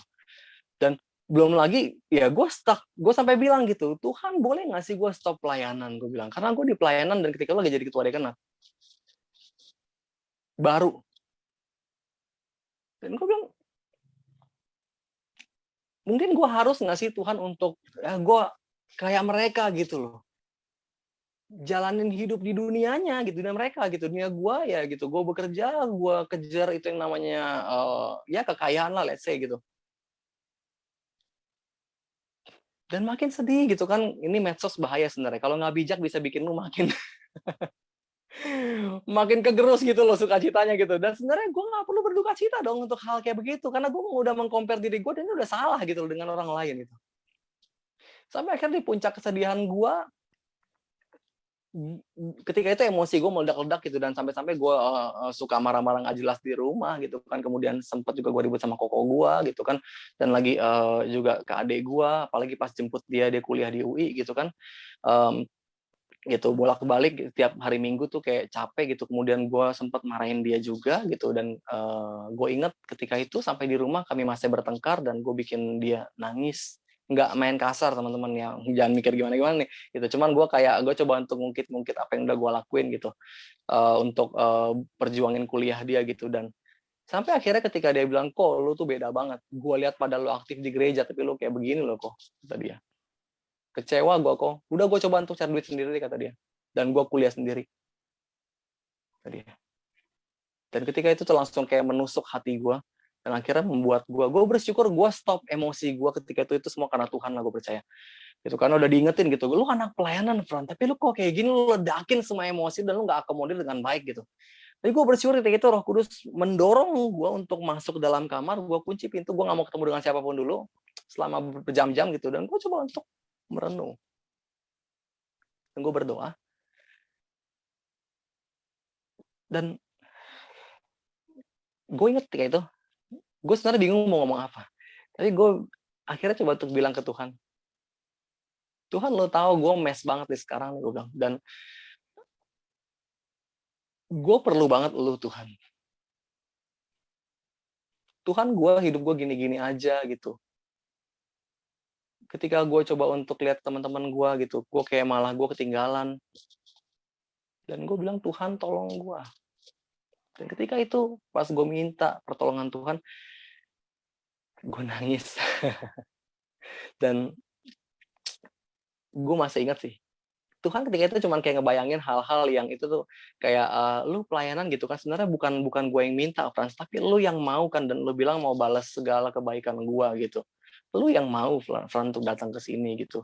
Dan lu juga udah berjuang untuk hal-hal yang sebenarnya positif. Sampai akhirnya tuh Tuhan sampai ngegambarin gitu, lihat adik lu betapa dia begitu luar biasa berkarya di kampusnya gitu loh, belajar gitu, anak yang luar biasa. Kok lu juga lu bisa bareng sama dia gitu, perjuangin keluarga untuk bangkitin perekonomian keluarga. Ini kan hal yang positif. Sampai akhirnya gue mulai nangis, karena ketika itu gue sadar, seharusnya gue nggak sedih hanya karena gue ngeliat teman-teman gue tuh kayak lebih sukses gitu. Dan akhirnya gue bilang, Tuhan, gue mohon ampun. Tuhan, sorry, gue sedih, gue biarkan diri gue kayak hancur hanya karena hal yang gak jelas gitu kan. Padahal hidup gue ya harusnya gue fokusin ya buat lu Tuhan, dan tolak ukurnya ya lu doang, bukan teman-teman gue gitu loh.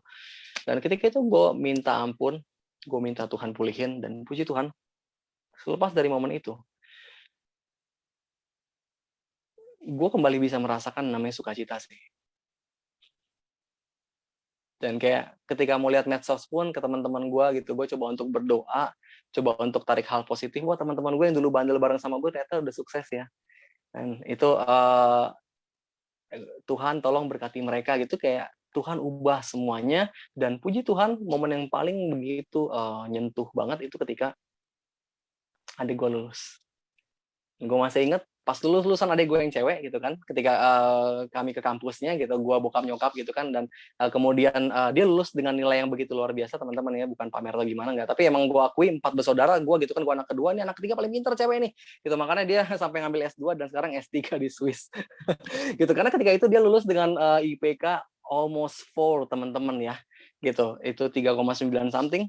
Dan ketika itu di atas, waktu dia speech di atas mimbar tuh dia cuma bilang begini, dan sebetulnya kalau gue bisa sampai sejauh ini, thank you buat para dosen, rektor, teman-teman semuanya, tapi lebih lagi gue pengen banget say thanks buat satu orang yang hadir di sini.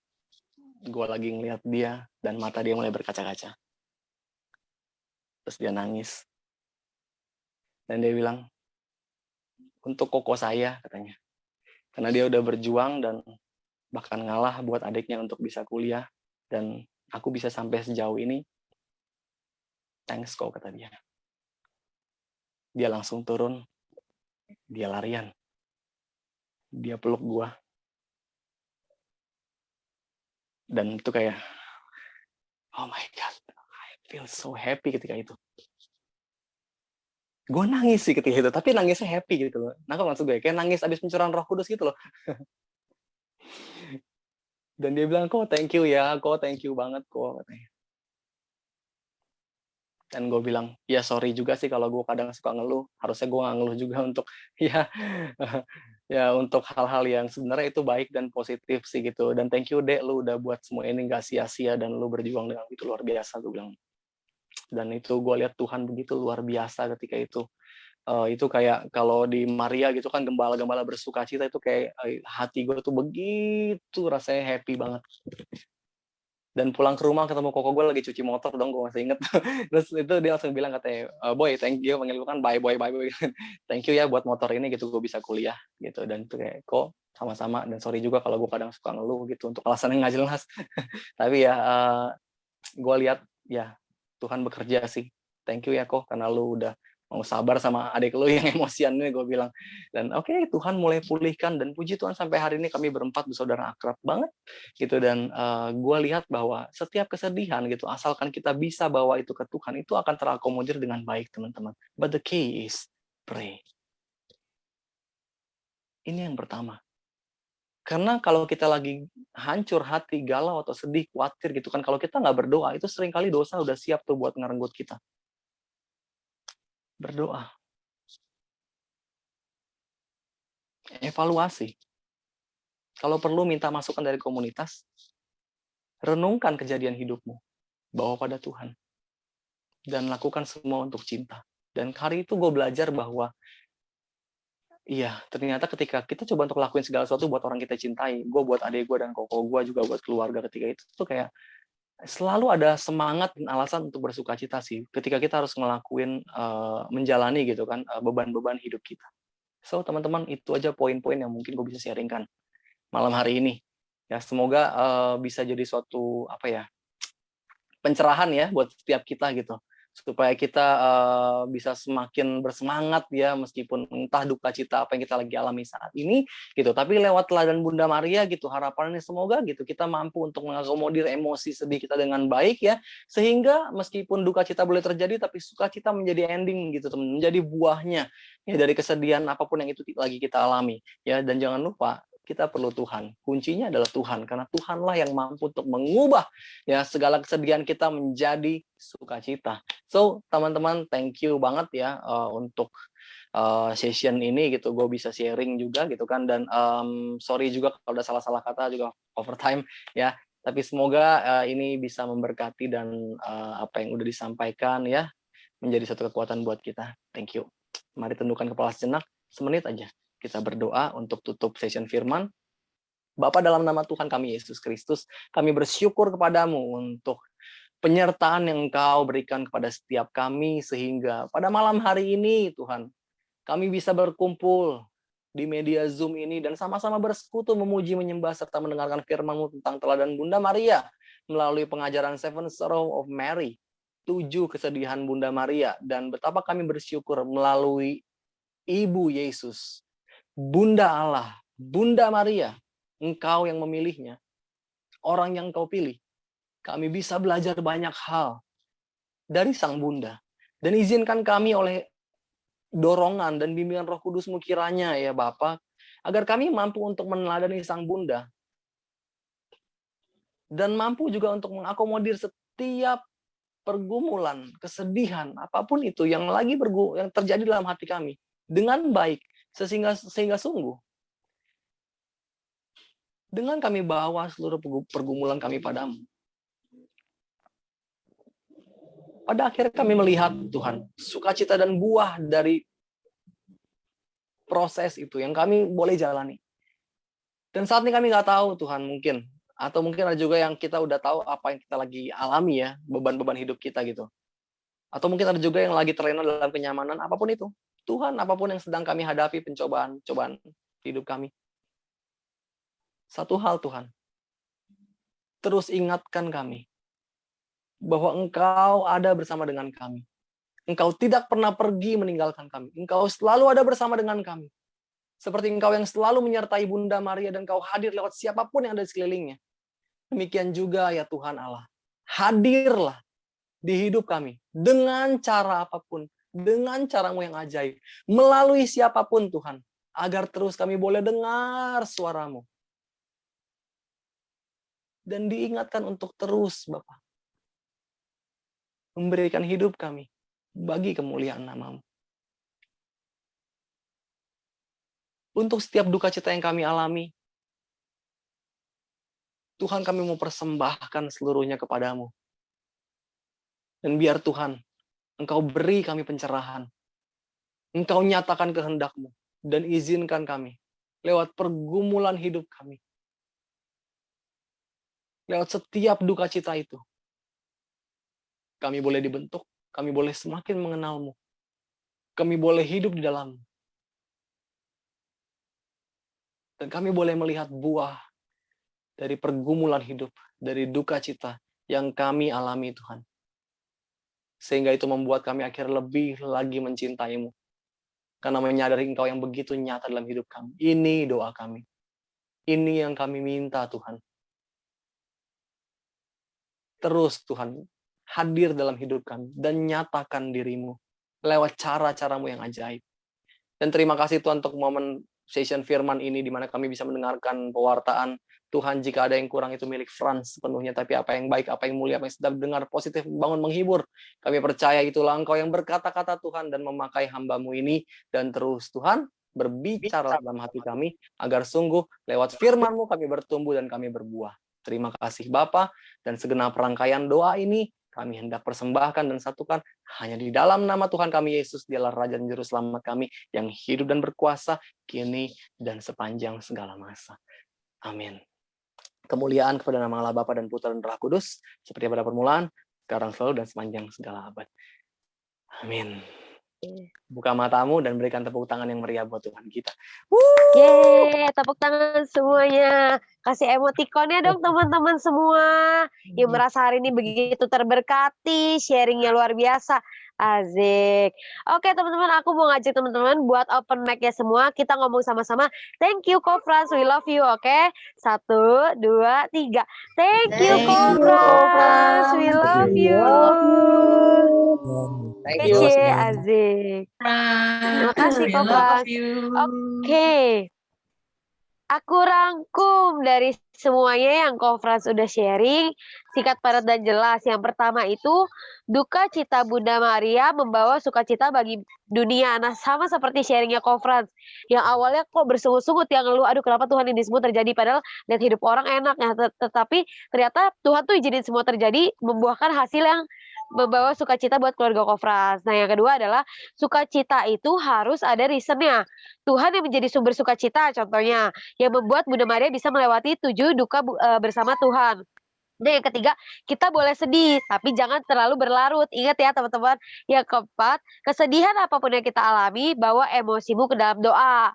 Nah, kita mengikuti teladannya Bunda Maria ya teman-teman semua. Bunda Maria bisa mampu melewati itu semua karena ia selalu menyertakan Tuhan. Oke teman-teman, kira-kira itu aja hari ini. Nah, aku punya question dadakan nih buat teman-teman nih. Nah, question pertama adalah, bulan ini bulan apa sih?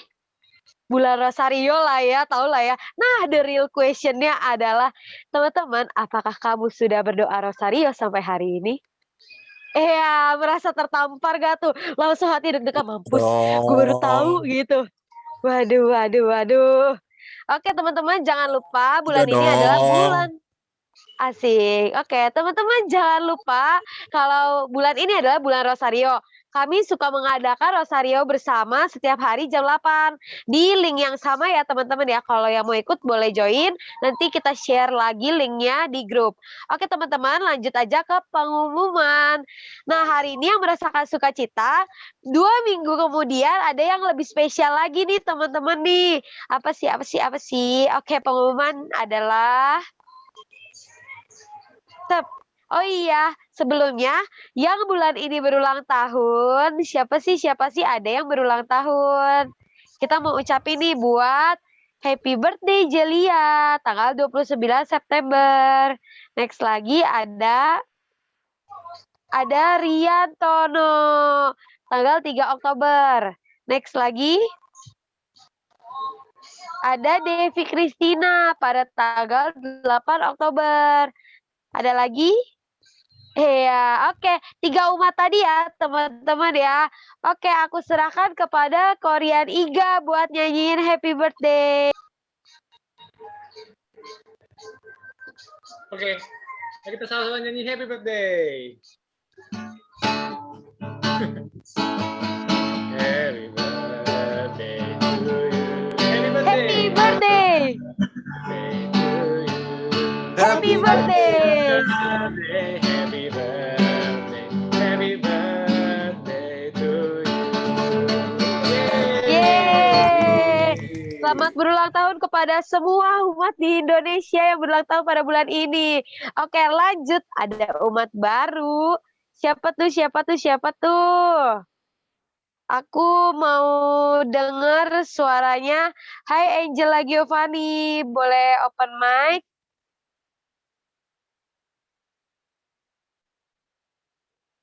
Ci Angel, umat yang sudah pernah hadir di Alfonsus tapi baru muncul kembali ya. Ci Angelnya ada. Oke, kalau nggak bisa open mic dulu nggak apa-apa. Say hi ya teman-teman, mari kita unmute, kita bilang hai Ci Angel gitu ya. 1, 2, 3. Hai Ci Angel. Oke, next. Tadi aku ada lihat Cecil Mentari, boleh open mic-nya? Halo. Halo Ci Cecil. Halo. Ci Cecil hari ini ikut PD dari mana? Tadi dari Lucy. Wih, hai Ci Cecil. Ayo teman-teman kita unmute ya. Kita bilang hai Ci Cecil bareng-bareng 1, 2, 3. Hai Ci Cecil. Hai Man-Man. Hai. Hai teman-teman. Oke, itu umat baru yang sebenarnya sudah lama pernah di Alfonsus tapi baru datang kembali. Jadi kita sambut lagi biar makin fresh gitu ya, biar rasanya disambut gitu ketagihan. Oke, lanjut. Pengumuman berikutnya.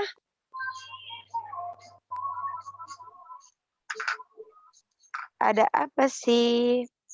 Nah, ini buat teman-teman yang merasa ada kerinduan yang begitu besar untuk melayani, nih kami menyediakan ladang-ladang buat teman-teman. Ada Army Acara, Army Digital, Army Pujian, Army Care, dan Army Doa.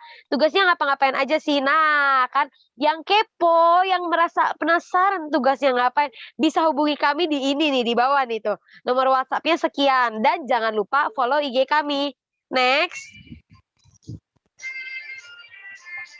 Nah, teman-teman, buat yang merasa butuh banget untuk didoakan, teman-teman bisa minta untuk didoakan dengan scan barcode di sini atau lewat WhatsApp kami ya, teman-teman. Kita bisa mendoakan apabila teman-teman ada request minta didoakan rutin, kami akan doakan dan kerahasiaannya sangat terjaga. Dan teman-teman yang ngerasa hari ini acaranya garing banget sih, nah teman-teman bisa kasih kritik dan saran buat kami improvisasi jadi lebih baik. Terus 2 minggu lagi ada apa sih? Nah, 2 minggu lagi teman-teman, kita ada PD di waktu yang sama dan di room yang sama. Acaranya pasti seru banget. Temanya apa sih? Temanya adalah ghosting. Nah, nih buat teman-teman yang suka di ghosting, jangan sakit hati dulu. Ini ghostingnya beda. Ini teman-teman kita mau nyambut Halloween, oke? Apa sih Halloween emang di Indonesia tuh ada? Nah, kita mau kupas lebih lanjut. Oke, teman-teman gitu aja dari Zita. Buat acara selanjutnya kita mau foto bareng. Teman-teman yang belum open cam dulu ya. Ada Ci Lucia, ada Ci Helena, ada Ci Rinda, Keisha, Koforus, ada Ci Cecil, Ci Ase, Ci Karina, Ci Angel, sama Ci Felicia Prilly. Ayo open kameranya dulu yuk.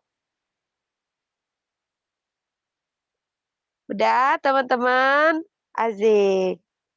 Oke, buat yang berhalangan nggak apa-apa ya, nggak open kamera. Kita mau foto ya teman-teman. Oke, kamera udah standby ya semua. Siap, petugas foto. Ya, seperti biasa, mani. Gayanya Oke. mani, siap. Yang foto siapa, Oni ya? Oke, dia. Oke, 1. Siapa yang mau foto? Udah gaya nggak tahu. Oke, udah ya. 1, 2, 3, udah. Ganti gaya sekali lagi teman-teman. Begini tetap sarangnya. Asik. Iya. Yang pasangan sih bisa kiri kanan, yang jomblo setengah doang. Oke.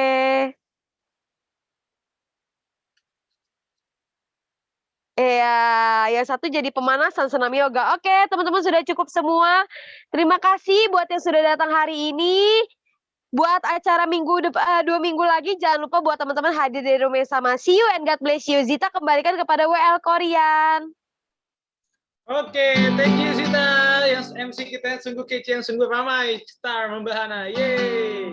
Tadi fotonya gue sama Bunda Maria tadi. Iya. Oke. Teman-teman, kita mau tutup PD malam hari ini. Kita mau thank you buat Kofan juga yang udah bawain pewartaan yang sungguh bagus, sungguh luar biasa, sungguh menginspirasi, sungguh memberkati kita semua. Amin. Terus kita mau tutup dulu dengan doa. Oh, ini mau dengan doa kita buat tanda iman kita dalam nama Bapa dan Putra dan Roh Kudus. Amin. Selamat malam Tuhan Yesus. Terima kasih untuk setiap berkat-Mu malam hari ini. Kami boleh ada kesempatan untuk mengikuti PD malam ini Tuhan. Kami mau belajar.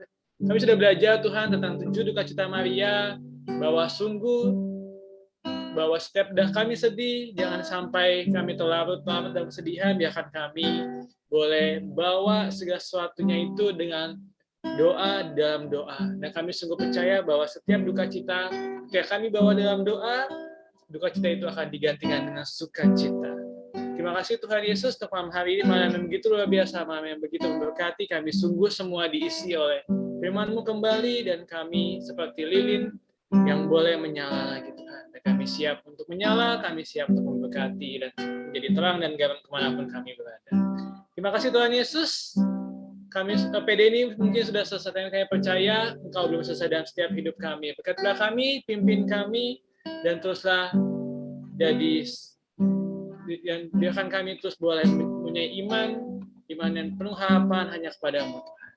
Terima kasih Tuhan Yesus, karena Engkau laju selamat kami kini dan sepanjang segala masa. Amin. Dalam nama Bapa dan Putra dan Roh Kudus. Amin. Teman-teman, kita mau tutup dengan lagu penutup Ave Maria. Yeay.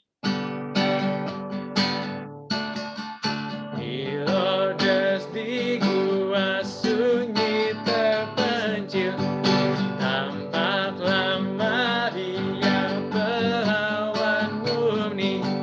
Ave, Ave, Ave Maria.